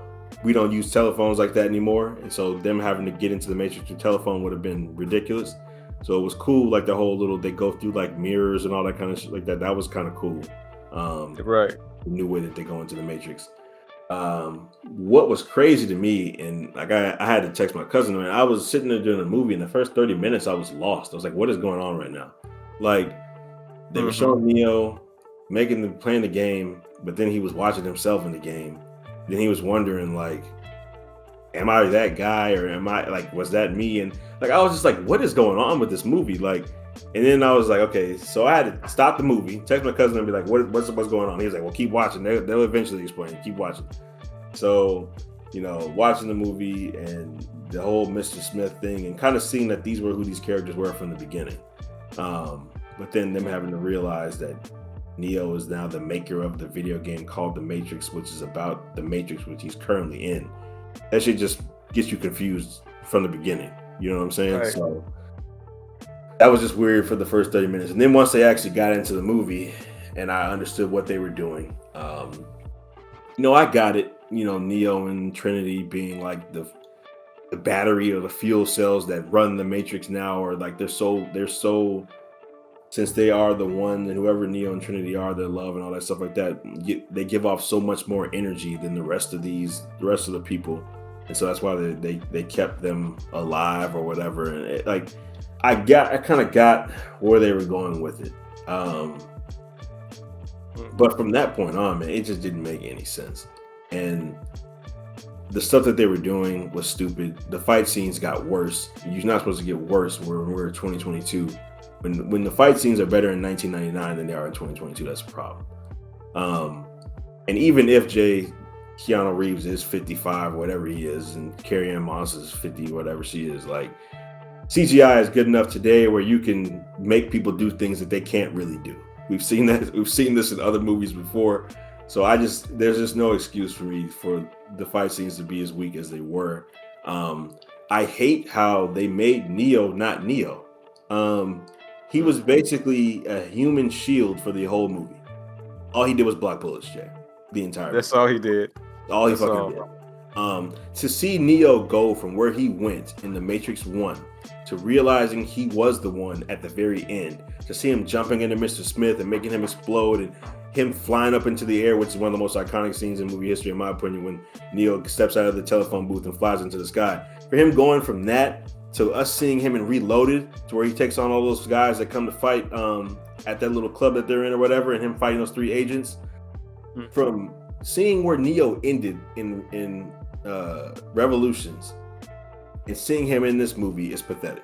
It truly is pathetic. Like, and I understand that he may not come out and be right now the Neo that he was automatically, because maybe, you know, it's just going to take him some time because he hasn't realized he hasn't gotten back to his potential, because he's been, put underwater, whatever they call it, you know, put back into the Matrix for however long.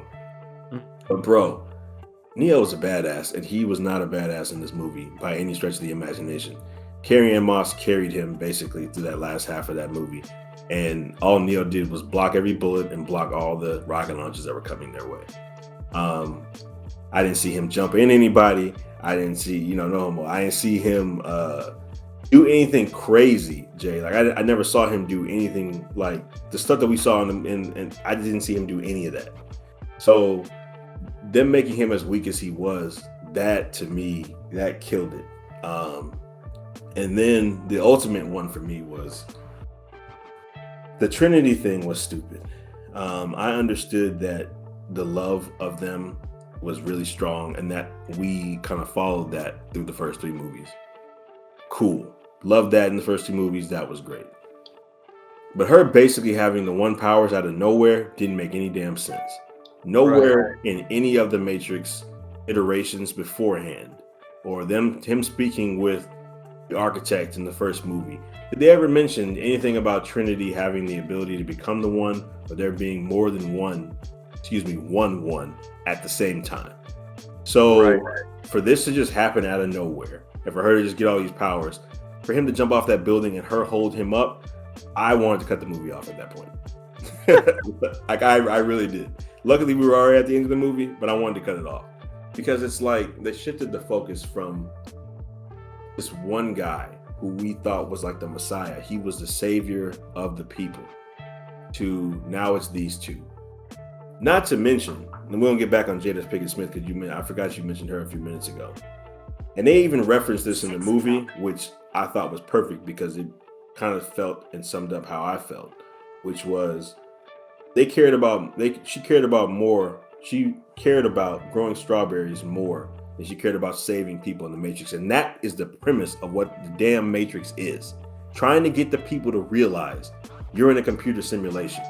And yes, they were talking about, it's going to be harder now. They were talking about people don't want to, they want to rely on us. They want to depend on us to do it, blah, blah, blah, blah.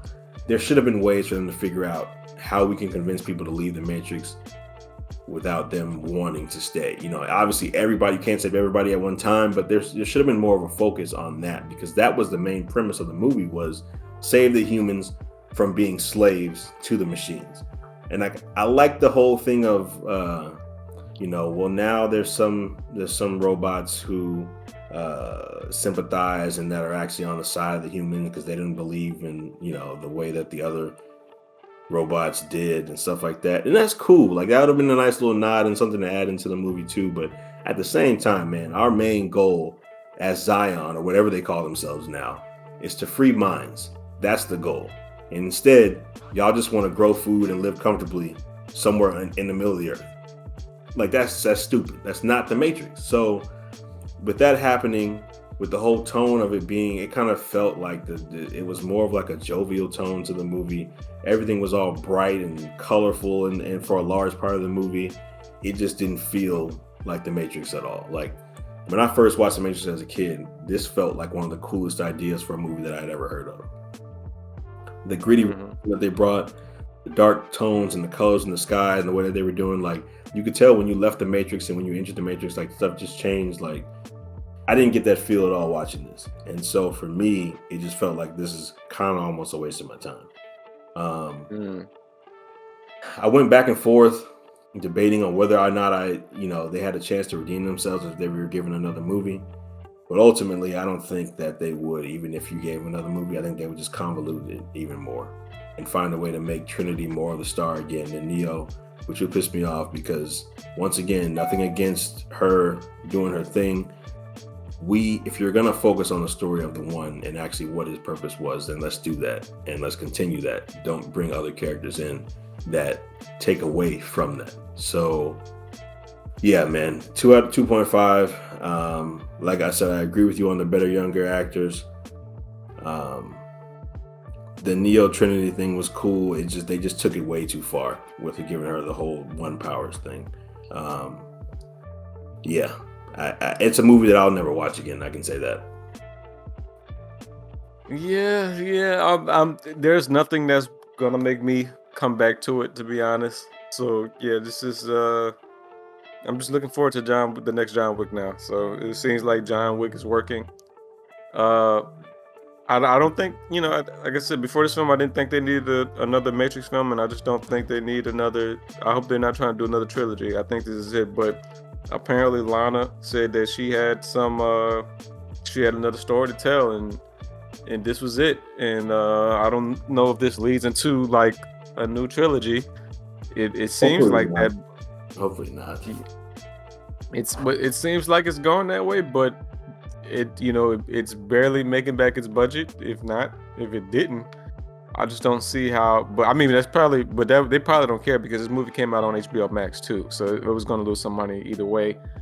But yeah, man, I just don't. I don't see what another Matrix film could be. I just really don't. And on the thought of that, man, Mr. Smith was that was stupid even have him in the movie. He didn't do nothing. He didn't do anything. Exactly. He had one little quick fight scene, little gun scene where he was shooting at Neo. Then he leaves the whole movie. Comes back at the end, and you think, oh, okay, they're bringing Mr. Smith back for a battle between him and Neo, just like the good old days. And he steps on the screen, helps Neo out for half a second, and then you don't see him anymore. What's the purpose of him in the movie? I don't understand. Like, you didn't even give me any insights to what this could lead to for Mr. Smith in the future. Did he escape the Matrix? Is he just still another program but just now knows who he is? What's going on? Neil Patrick Harris' character was all weird. We don't know if he's still. I mean, he's technically still running the Matrix, but Neo and Trinity basically are telling him like, we run shit now. So it's like, what is he there for? So I'm just like, I don't know if you're gonna make another movie. Where are you going with this? There's no clear-cut answer to where you can take this. Like, are the humans going to actually do what they're meant to do and free minds, and so they can try to get away and get everybody out of the Matrix, and they can actually repopulate the Earth, try to, like you said, try to clear up the sky, and maybe let the machines keep their own city and humans start their own like city back on real Earth again? So it's just like, what is actually going on? And there's no clear-cut answer to where they would take it, or I didn't even see a direction at the end of the movie that they would go. Going forward, but I just know that, and that whole swarm idea, I don't know how I feel about that, Jay. To me, it's like gimmicky. Like, it was just, they didn't know how to make something cool again, so they just tried to make something real quick to seem like, oh, this is a new idea, and I just didn't buy into the swarm at all, honestly. It just didn't work for me. I will say that one of the good things that came out along with the movie was the very small but important tie-in game or test of the Unreal Engine that featured the Matrix world, which is pretty cool because even though it was a rail shooter, like an arcade game that you'd play at your local theater or at your little game store, corner store, or whatever, it did show off some amazing graphics. And the Unreal Engine 5 is, we saw the tech demo of the little, the adventure game or whatever that was, and that was amazing. So seeing it with the Matrix, and we actually got to play it at when they announced at the Game Awards, that was awesome. So I would tell you though, if they want to continue do some other type of Matrix stories, why not make some video game stuff that maybe Warner Bros will have something to do with that, because I saw the IGN interview where Max Schofield was interviewing Lana. He mentioned that to her. He was like, do you think this will bring you into video game development because actually much of the story in the movie is about video game development. But she was like, she's not really focused on that. She's focused more on the theatrical. So we won't see anything from her, but that doesn't mean we won't see anything Matrix related game wise from maybe Warner Bros. Since Warner Bros. Has a game studio. So yeah, I would love to see something in that world. I think I'm done with the Matrix movies. I think I agree. this was a nice try, but the Matrix trilogy still stands, and it does what it needs to do for me. I think I'm good with this. So yeah, I'm done. Yeah, same here, bro. Same here. Let's hop into this next one, Jay. I watched this movie the other night and was really disappointed. And this movie was Resident Evil: Welcome to Raccoon City. First, let me just say, I do think that the tie-ins to the video game are very obvious. I like that they kind of stayed true to some of the source material. But this is one of the most boring Resident Evil movies I've ever seen. Jay, what do you think about it? This movie, I'm gonna see on my ratings, I have to give it at least a star. But if I didn't, it would have got 0. So this gets a 1 out of 5. This movie was, first of all, a lot of what they were doing, I'm going to be honest, wasn't that bad. It looks like an independent film. It looks like a straight up indie film. Yes. And it was, and I will give it credit. I will give it credit because at least it was trying to be faithful to the Resident Evil video game franchise. Unlike the bullshit that we got with the Paul W. Anderson or whatever his name is with the Mila Djokovic Resident Evil that just kind of went off rails. They gave her superpowers and she's doing all this amazing. Like, no, that's not what Resident Evil is. I don't know where all that shit came from, but they tried to do it. The problem is just the movie should have focused on one game. Yes. And and this one focuses on 2 and maybe a little bit of 3, maybe a little bit take stuff, but 2 films, Resident Evil 1 and Resident Evil 2, and not only that, they had the gall, the audacity to make Leon a bitch.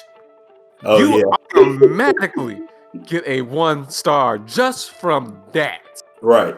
Yeah. So you made Leon a bitch? Oh my god. Oh my god. The smack in the I haven't seen such disdain since Dragon Ball Evolution. That's true. That is true. Who was playing the games? Who did the research? They all need to be fired. What you said is true. Whoever did the research of this game, and if there was anybody that did the research and was a true Resident Evil fan, and you let this happen, you should never work on another movie or video game ever again in your life. Leon S. Kennedy is one of the most known Resident Evil characters in the mythos. He is right there behind Chris Redfield. Like, they're basically, honestly, some people would say Leon is the most notable character from the Resident Evil series. Would you say that, Jay? Yes, if not the most notable. Right. So to do that to a character who is beloved in the universe, that would be like taking Goku and making Goku weak. You know what I'm saying? Like, right. That would be like making Sasuke a non-factor in a Naruto movie. Like, you can't take a character who is beloved and well known and is known to be a badass and just take away everything that character is known for and strip it away from him. Like, I watched the movie and, I thought maybe they were going to bring him along slowly, Jay. Maybe towards the middle of the film, he was going to realize his potential. And then at the very end, we were going to see him like bringing up these guns and shooting all these guys and doing all this stuff. He had one moment in the whole entire movie and he shot a rocket launcher. Yes. That was it. And he still looked like a bitch doing it. Exactly. Terrible casting for Leon. And the actor may not be bad, but the material that he was given was horrible. Um, it just didn't work. Like you said, and I'm watching the movie and I'm looking at it and I'm seeing the events happen and I'm seeing the RPD. I'm seeing the front desk where the car turns over and blows up, and then that zombie walks into the front. And I'm like, okay, cool. They're on Resident Evil 2, I think, right now. But then they go to the mansion. And I'm like, okay, so are you on Resident Evil 1 now? Right. Like, what are you doing? Like, so it's like they go to the mansion, which to me, Resident Evil 1, Jay, could be a 2-hour movie by itself. You don't need to dip into Resident Evil 2. Resident Evil 2 can be its own movie. So I'm just like, you could have made this a true horror classic movie and done Resident Evil 1 with that big, spooky, scary house and showing how these zombies evolve and showing how they change, and then bringing in like that huge alligator monster, bringing in the big tyrant at the end of Resident Evil 1. Like, there was so much stuff they could have did with this, Jay. And when they told me they were remaking Resident Evil, I said, okay, finally. They got rid of Alice, who didn't even matter to the Resident Evil mythos at all. She just was a made-up character that Paul S. Anderson wanted to give his wife a role so she could make money, and he could, I just like, there's no reason for them to do Alice like they did her in that movie. And I'm like, okay, they're going to give a chance to actually make a good Resident Evil movie with real zombies, with suspense and horror and thriller. And I didn't get any of that. Like, I wasn't scared at any point of the movie. One of the zombies looked good. The rest of the zombies looked so-so. The way that they introduced people becoming zombies was kind of weird, because that was a little different than the games too. And I will say, some of the worst CGI I've ever seen, especially for 2022, was the final boss at the end on the train. That was horrible. Yes. All of the villains in the Paul W.S. Anderson Resident Evil movie looks better than that. All of them. From the first one that came out back when I was in middle school to this last one that came out. All of the zombies, all of the takes on the zombies in those Resident Evil movies look better than any of them in this. And so what I don't understand is, why didn't you just take that same approach with the zombies and stuff and just update the story, bring in good actors, use the CGI of 2022 to basically enhance and make them better, and just give us that Resident Evil 1 movie at the mansion. And so watching this and seeing them squeeze in 2 movies into an hour and 30 minutes, making Wesker a bitch also, kind of. He wasn't say a bitch, but he really was a bitch at the very end. Making it's just like the characters that and like their personality traits. When they sat in the room, Jay, I know that they had to go, okay, this is Leon S. Kennedy, age 26. His traits are, he's admirable. He's strong. He's courageous. Like, they took all the character stat sheets and looked at what the characters were, and said, fuck that. We're going to use the characters. We're going to give them brand new personalities. Like, we're going to make them act the way we want them to act to fit our narrative. You can't do that when you're trying to give people a movie that they want based off of a game series that they love. So right. I was just disappointed, bro. I just, I feel bad for, I'm a filmmaker, so I feel bad when filmmakers, they don't get their stuff well received and people appreciate the vision. Here's my thing though. Here's the caveat though. If you're developing already existing IP, then there's only so much you should change, because first of all, maybe the only reason you're adapting is because it's very popular in the first place. It's already a beloved IP in the first place. So when you adapt it, people don't want to see that many changes to it. And if you actually follow and did your research and you would have known that Leon is one of the most important characters in Resident Evil. If not probably the most important or popular Resident Evil characters, because Resident Evil 4 got a lot of people into Resident Evil that probably weren't even into Resident Evil in the first place, but Resident Evil 4 brought Resident Evil, the whole franchise into a whole different atmosphere when that game came out. So for you to sit there and first of all, the guy that plays Leon in the first place doesn't even look anything like Leon or a good depiction of Leon. And he's Hispanic. He's a Hispanic guy. And guess what? I have no problem. I have no problem with them changing, race swapping or changing different characters. I don't have a problem with that. But not only did you change his ethnicity, but you made him a bitch. So it's like it's like almost as if you just had no respect for the character whatsoever. And I don't know if this was like, okay, well, we don't want to put certain characters over certain characters because I thought Robbie Amell playing Chris Redfield was a great cast. I thought he was great. I think he actually looks like Chris Redfield. Kaya Scodelario playing Claire Redfield. She was good. She looked like Chris Redfield. Hannah John Common, who plays Jill Valentine, did look nothing like Jill Valentine to me, but it's fine. Again, race doesn't really matter. It doesn't really matter. So it didn't matter. But she didn't have a big role. First of all, I didn't think Jill Valentine had a big role in this too. And again, she's one of the biggest characters as well in the series. So yeah, man. I mean, Jill Valentine is actually the main focus in Resident Evil 3, isn't she? Am I tripping, or she's not? She should have been. She should have been a bigger deal in this film, and the actress that they got to play her, Hannah, she was the main villain in Ant-Man 2. Yep. So they kind of like this. Yeah, this was definitely a movie where now here's the thing. I like the creativeness. I like how maybe they wanted to hurry up and jumpstart and get and just get away, just hurry up and wrap up all the whole Resident Evil origin stuff and get onto the more juicier things. I understand that, and to me, I understand trying to do a hybrid story, a way of storytelling, and trying to wrapping two different stories. I think it could have worked. It just didn't work here.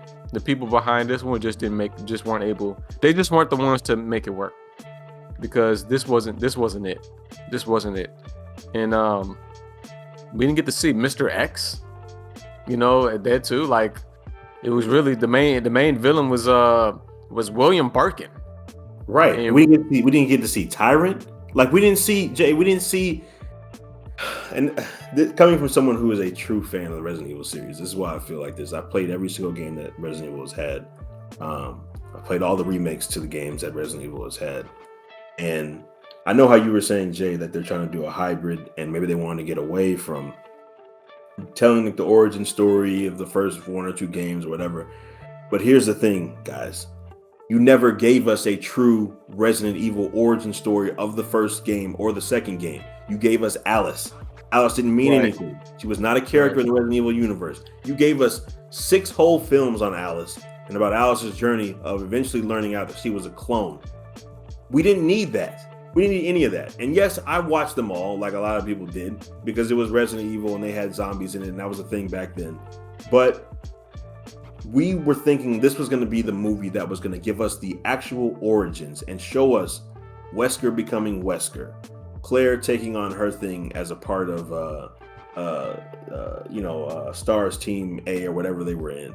We were going to get to see Chris Redfield on the screen for the first time and get to realize who his character is. Seeing that whole squad together and how they went into the house, went into the mansion, learning about the creators and how they created the T virus and the G virus and all that. Like, there's so much lore in the Resident Evil universe, especially for those first 2 games, to where, like I said, you can make a 2-hour movie off the first game itself. And if you wanted to do a tie-in, Jay, you could have did a tie-in of like, what was it, Resident Evil 0? That was basically like stuff that was going on behind the scenes in Resident Evil 1 that took place in Raccoon City as well. So it's like you could have gone on and you could have tied in stuff that actually meant to go together. Yes, I understand that Resident Evil 2 takes place during the same, like some of the stuff takes place during the same time as Resident Evil 1. But that's more of Resident Evil 2 and 3 that technically overlap. While Resident Evil 2 is going on and Claire Redfield is going through her stuff at the police station, Jill in Resident Evil 3 is going through the streets and dealing with Nemesis in the streets. So those 2 movies kind of actually go together. I didn't want to see them tie in 1 and 2. They could have tied in Resident Evil 0 with 1 that would have made more sense. So to me, it's Right. like they didn't read the game material correctly. They didn't put the stuff together correctly. And then they tried to hurry up and go through stuff that they needed to actually explain to an audience who, if you don't play the games and you actually want to know what's going on, you don't get that here.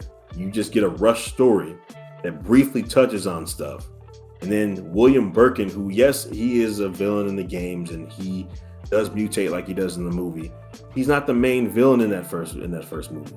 He for damn sure is the main villain in the second game with Mr. X. So it's just like you could have had these cool villains come on screen. Didn't use any of them. Made William Birkin, who's a secondary character, the main villain. And then that whole backstory with the orphanage and all that stuff like that, which I understand that they were those characters, but you didn't have to spend all that time with that. You really didn't. You could have told more story with Sherry Birkin and what she means to the Resident Evil franchise. So it's like they just failed in so many ways, and I'm afraid that this was the last chance. For a while at least. That Hollywood never leaves anything alone. The Resident Evil is going to always make money at some point, so they may go back to it in the future. But they had a chance to really do it right here. And when I read the article where they interviewed the director, and he was talking about, yeah, man, I'm going back to the roots of Resident Evil, and it's going to be scary, and I'm gonna give you more than just jump scares. It's gonna affect people, and they're gonna really fall into it. Bro, I didn't get any of that watching this movie. None of that. Like I said, I was wide awake, just sitting there looking at the screen. Like, it was like, if you were trying to make a horror movie, you failed miserably because it wasn't scary at all. So, yeah, man. Right. Honestly, the more and more I'm talking about it, I want to take it down from like a 2 to like a 1 point something, because it was terrible. It was terrible. Yeah, man. This is and I really want to see a proper adaptation done. And honestly, HBO needs to pick up Resident Evil, like HBO or a Hulu or a Amazon need to pick it up and make it a TV show, because I feel like that's the only way something like this can be properly done. If Hollywood isn't going to take their time and actually do it justice, it needs to go to television. Because number one, with something like this anyway, I think when you have so many characters and there's so many plot threads, you know what I'm saying, there's just so many stories. This is an old franchise, you know what I'm saying? So when you have so much stuff in here, it's almost hard to try to retell that stuff in a 2 hour, 90 minutes, a 2 hour, sometime maybe a 3 hour, which is rare only for certain movies, time frame. So the best way to get it done is television. So I would rather see this done on a television series. Now, aren't they doing a television series, or am I tripping? Because I know they put out like 2 projects at the same time for Resident Evil. I know I don't know. At first I thought there was a rumor that they were doing a Resident Evil television series, but then all of a sudden this movie nowhere, and now it was a movie being done. I do know they have the Resident Evil, the animated movies, the more 3D CGI movies or whatever, but I haven't heard any news about a television series. Okay, so as we were talking about, I was just kind of looking this up. So they are doing the TV show, because this is the one that has Lance Reddick in it, the black dude from yeah. Yes. Yeah. So they are doing a Resident Evil TV series. I think it is on Netflix. I think it's on Netflix. We talked about this. Okay, we talked about this before. We talked about this, yeah. So they are doing the TV series. Man, I just hope that they do it justice, and I don't know what direction they're going with that one, because I thought that this movie was supposed to be like the beginning, and then maybe the TV show is going to pick up somewhere in the middle. So I don't know what they're doing, but now I just feel like you need to go back and rethink everything you just did and reshoot it with Lance Reddick and all them shooting from the first game. So, because isn't Lance Reddick playing Wesker? You know what? I don't know. I have to do some more research on it. I'll have to do some more research on it, because I think this one, I'm trying to see, when does this one take place? I think it's further on down the line in the series. I don't even think it's like at the beginning. Really? But maybe he might be playing Wesker. He might be. Damn, because I thought he see, I think my thing is I thought Resident Evil was actually the TV series. I actually thought it was this movie or something. I thought Lance Reddick was a part of this movie. But somehow I must have got them intertwined because we haven't heard any like late new news about the TV series. Listen to this, Jay. I'm gonna read you the synopsis on this, okay? Mm-hmm. It says the story takes place, the show takes place over two timelines. The first of which involves 14-year-old sisters Jade and Billy Wesker moving to the new Raccoon City. They come to realize that their father may be concealing dark secrets that could destroy the world. The second timeline in this series takes place over a decade in the future, where only 15 million humans remain, with over 6 billion animals and people being infected by the T virus. It follows Jade, now in her 30s, in her efforts to survive in the world.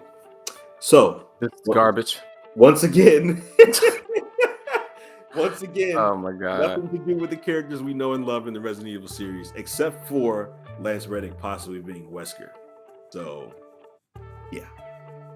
We're never gonna get a proper Resident Evil. We're just never gonna get it. We're never gonna get it. I really thought Welcome to Raccoon City was gonna be the movie. Bro, this is fucked up. This is fucked up. So look, as soon as you started reading, you like trash. When they said the story takes over two timelines, yes, trash. I don't need that. Tell me what's going on in the Resident Evil series from the beginning. Well, I thought two timelines. Look, okay, I could deal with a story that's set in the future, but then maybe in the past is involving like the original characters and the original storyline. But no, this is some.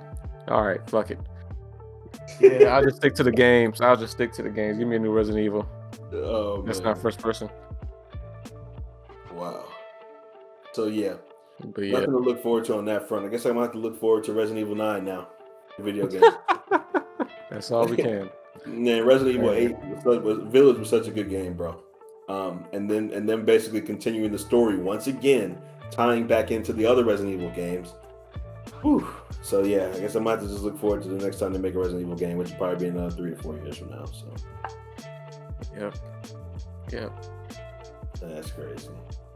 That sucks. Last film on the list for today, bro. Don't Look Up. Yeah. Leo being one of my favorite actors, automatically, whether or not this movie was going to be great, I was going to watch it regardless. But what do you think, Jay? Right, Leo's also one of my favorite actors, probably top 5 actors of all time. Yeah. But yeah, to keep it brief, this movie was fantastic. I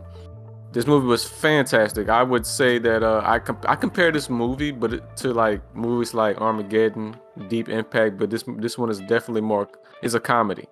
It's more it's satire with comedy in it, but yeah. And there's a lot of actors and famous people I did not know was in this film.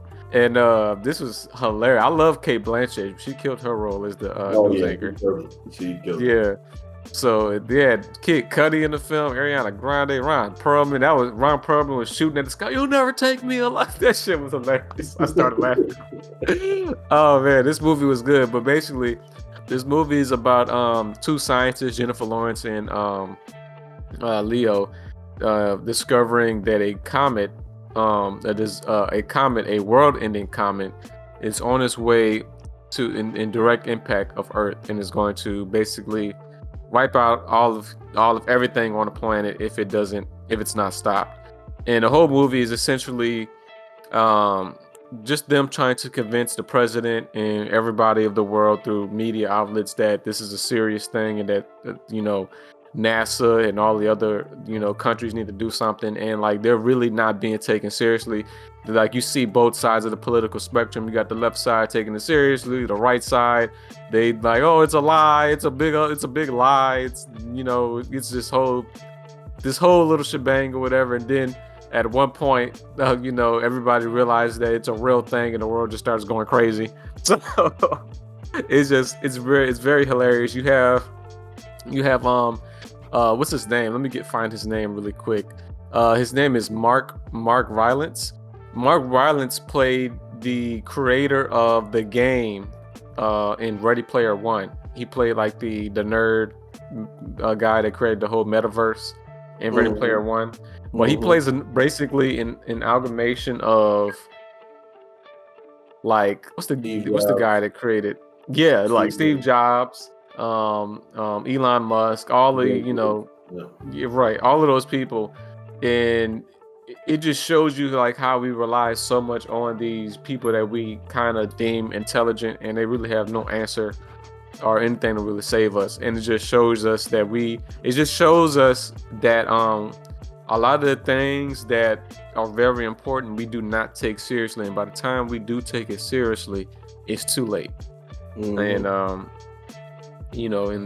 in this bio, these leaders, they pretty much have they hold the depth pin of the grenade, and we rely on them so much. To me, at the whole time I was watching the movie, I was like, you know what, like all the people should just go ahead. This is like one of the few times you should have insurrection. Yeah.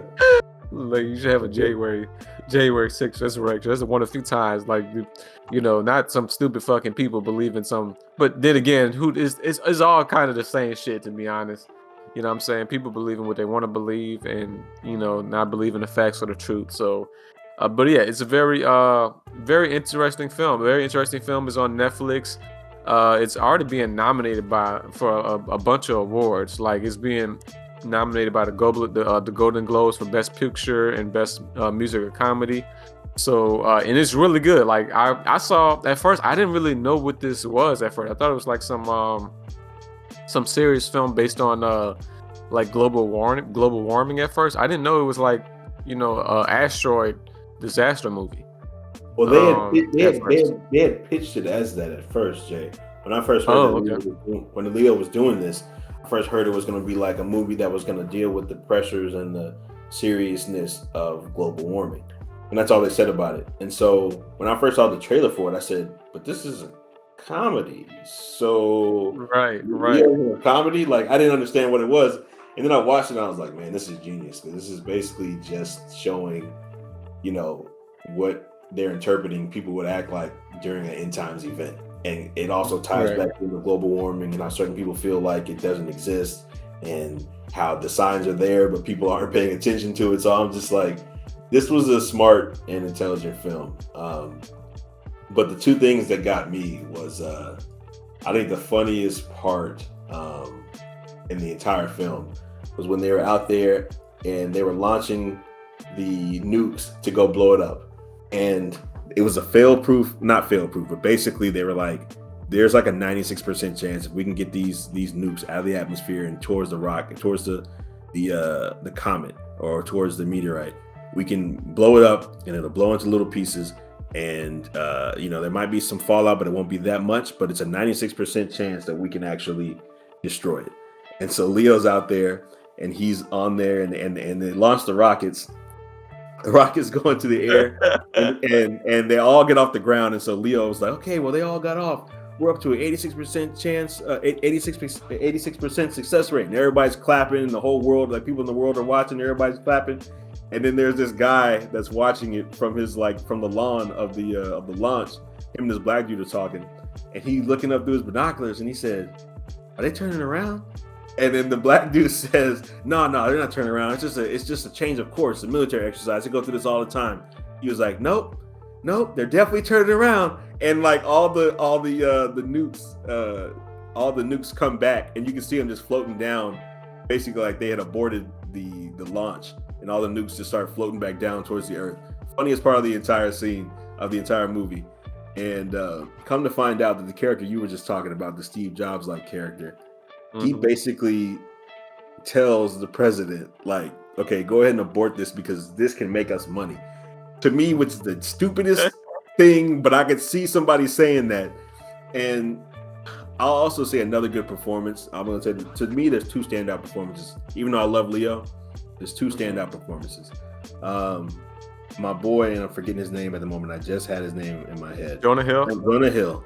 Jonah Hill killed that role. Yes, he did. Completely killed it. Yes, I laughed every time he was on screen. Everything he said was perfectly timed. Great performance by him. And also, and I don't usually say this about her because I'm not a huge fan of hers, but Jennifer Lawrence killed it. She did. I thought she ruined the X-Men franchise, but she did very well in this movie. I'm not a huge fan of hers, but she did a very good job in this movie. from her losing it in that one scene, and everybody basically making the memes out of her from her telling everybody, like take this seriously. Like she did a pretty good job.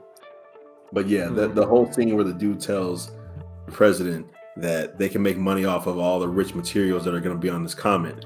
And then Jonah Hill, Leo basically telling them, basically you can't make money off something if you're dead. Right.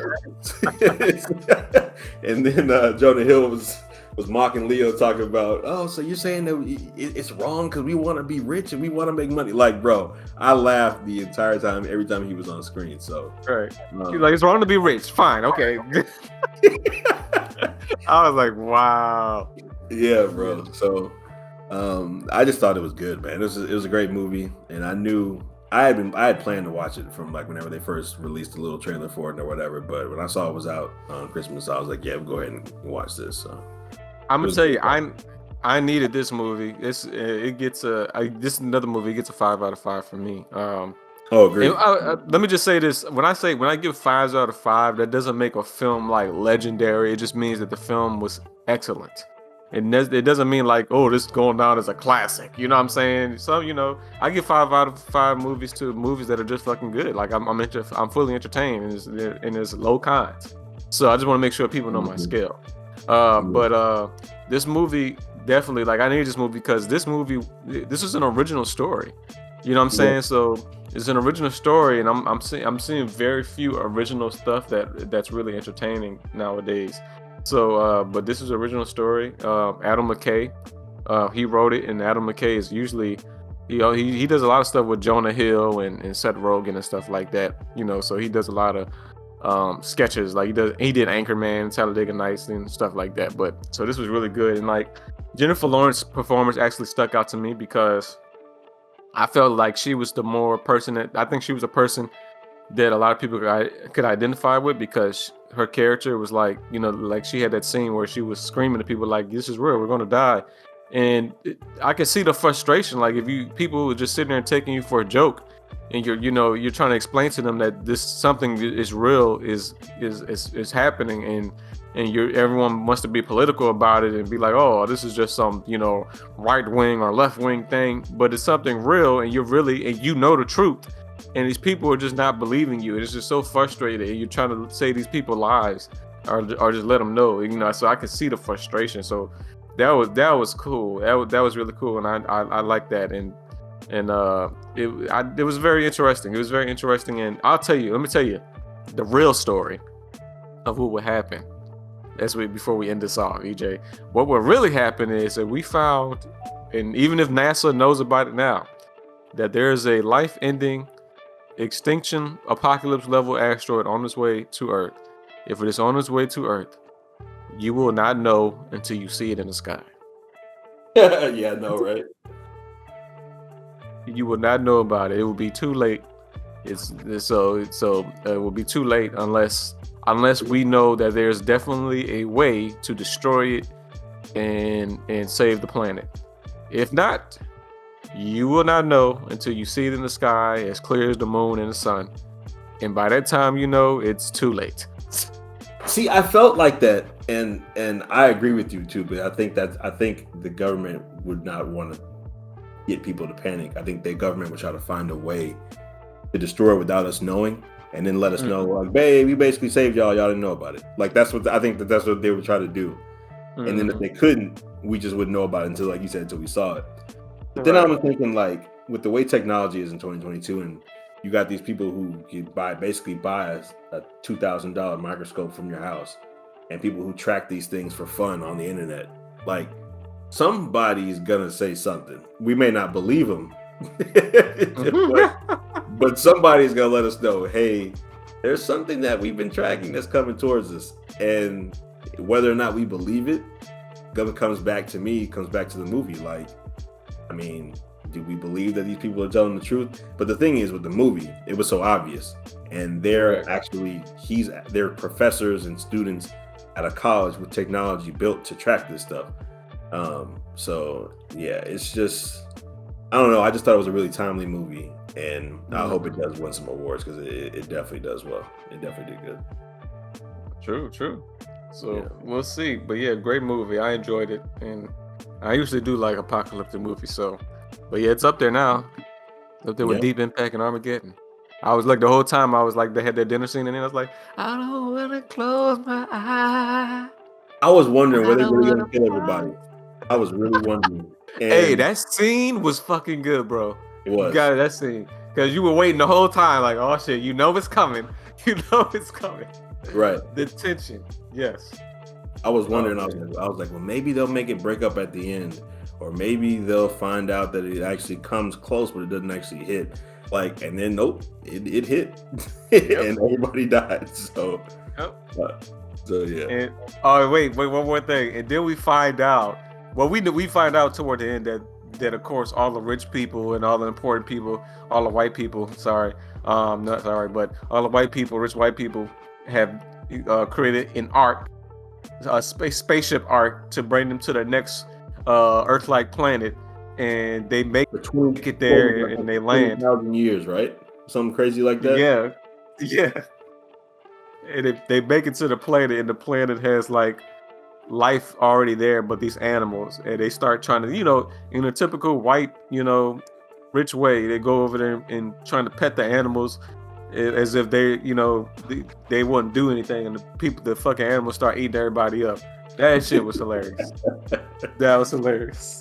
Yeah, because it's like you said, we rely on these billionaires thinking that they're just so smart, but in actual reality, they just really have that one idea that got them the money that they got. They're not super intelligent. They don't know how to do this and do that, and like you said, the whole ties in with Elon Musk and all this other stuff like that, because him trying to send people to Mars before NASA does, thinking that he knows better and stuff like that. Like, the parallels between this and society were just there, and so that's what I loved about it.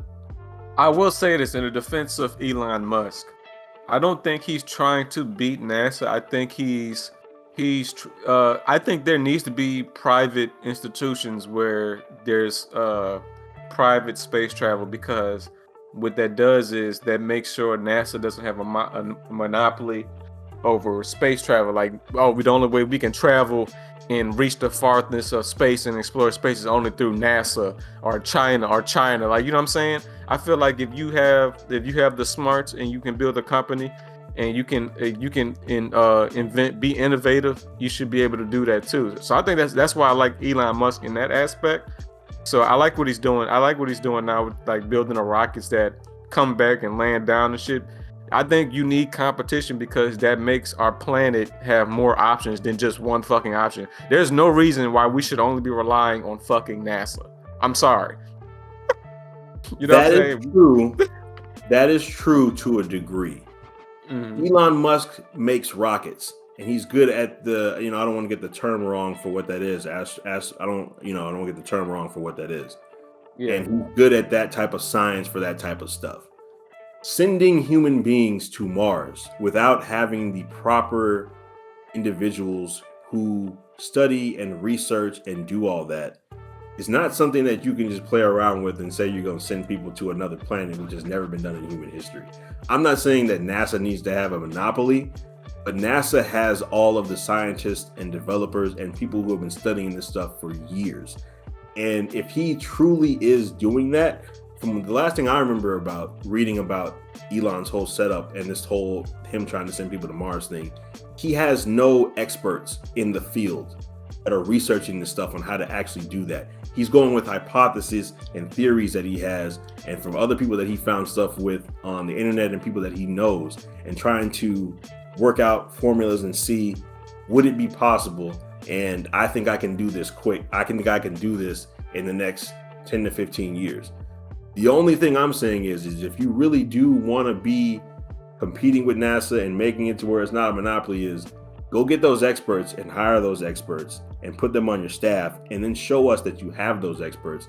So then I won't say you don't know what the hell you're talking about. Because right now, from the stuff that I've read about what he's doing, he doesn't know what the hell he's talking about. And I can't rely on a guy who can make spacecrafts really well, but now he's trying to plan manned missions to other parts of the universe. That's a little scary. So my thing is, you can even work with NASA or borrow off their resources and use some of their research notes and come up with your own ideas on how you could do it. And then once you have your guys look into it and you're experts from certain colleges or people in the field who already have knowledge, then I can say, yes, go ahead. But for now, I think he needs to stick to making Teslas. That's just my personal opinion. Well, I hope that's not true. I hope that's, he's not getting experts and going off hypothesis, because he's supposed to be going to Mars too with the people he brings on. So that would be a horrible way to die. So I mean, right now, what they're saying is, and I'm into the whole, I love NASA stuff. I went to Houston. I've been to the NASA Center. I love stuff about space. I always have since I was a kid. What I've read about Elon's thing is he's not doing it as in he's nefarious or he's just trying to be. I don't think he's just trying to, be the first person to do it. But I just think he doesn't have all the right knowledge of what this actually takes. NASA was trying to tell him basically, you do understand this is a one-way trip right now. If you send people, they're not coming back. So we need to get to the point to where we have sustained technology enough to where if we send people there, we can actually get them back home. Because right now, when we send you, you're going to be on Mars till you die. So, and I think they were trying to explain that. I was watching a YouTube video where this guy he used to work for NASA. He was just trying to explain to everybody. He was just like, Elon needs to know that if he goes and the people he sends, that's their last trip ever. And so you guys need to figure out, when you get there, how to survive, how to grow food. There's a lot of stuff that goes into it, not just making a rocket that can make it there. You have to be able to know and get resources on the planet to get back to Earth. Because if not, you just gonna be there. So if Elon can do that, I'm all for it, bro. I'm not even hating on him. I'm all for it if he can do it. It's just he needs to make sure he knows what he's doing before he sends 14 people into space, including himself, and we never hear from y'all again. That's all I'm saying. I feel you. So we'll see if that even happens in our lifetime. I mean, Elon Musk he probably even won't live to that happens. He said 15 years.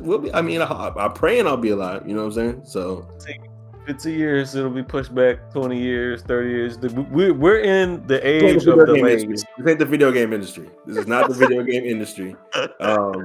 Everything is not going to get pushed back 2 years after it comes out or take 10 years to make. So, Yeah. We'll see. Oh, one little tidbit before we hang this up. I know we're kind of long right now, but what do you think about Morbius being pushed back 3 months? Oh my God. This is the sixth time. I do not know. I honestly, I had to do more research to see what's going on, man. I don't know if they're adding scenes or they just don't want to. You think it's COVID related at all? Maybe no. I don't know. I don't think so. I really don't think so. I mean, you can't. I don't want to see why it would be COVID related because, we got this new strain, the IHU, whatever. Yep. But there's no mandates. We're not having another close down. Everyone's still going to have to get vaccinated and boosted to go to the theaters or whatever. So I mean, I don't know. I really don't know. I think January is the perfect time to take advantage. January is usually a weak month in movies for the movie industry. But if you have a big movie like, you have a big movie like Morbius, it'll be great. Because I remember American Sniper, everybody kept coming to that movie in January. So you got a movie like Morbius, that's that one movie that can make some bank. I'm not sure, man. I really don't know. It's very weird that they keep pushing it back. So I don't know if that's a good sign or a bad sign right now. I really don't. But I guess the only movie we have to look forward to in January now is what movie is that's coming out this month? It's supposed to be Morbius and one other movie, but yeah, they just ruined the whole month. That was supposed to be it, but Yep. Well, at least we got The Witcher to hold us down. I guess we'll talk about that next time. And Witcher, we do have. I've already started the Boba Fett series. So, yeah, we will see. Yep. Well, thank y'all for tuning in once again to the EJ and J podcast. Don't forget to like, subscribe, and comment on all of our posts and our socials. And we will catch y'all on the next one. Peace. Yep. And again, Happy New Year 2022, first podcast. Let's get it. Happy New Year.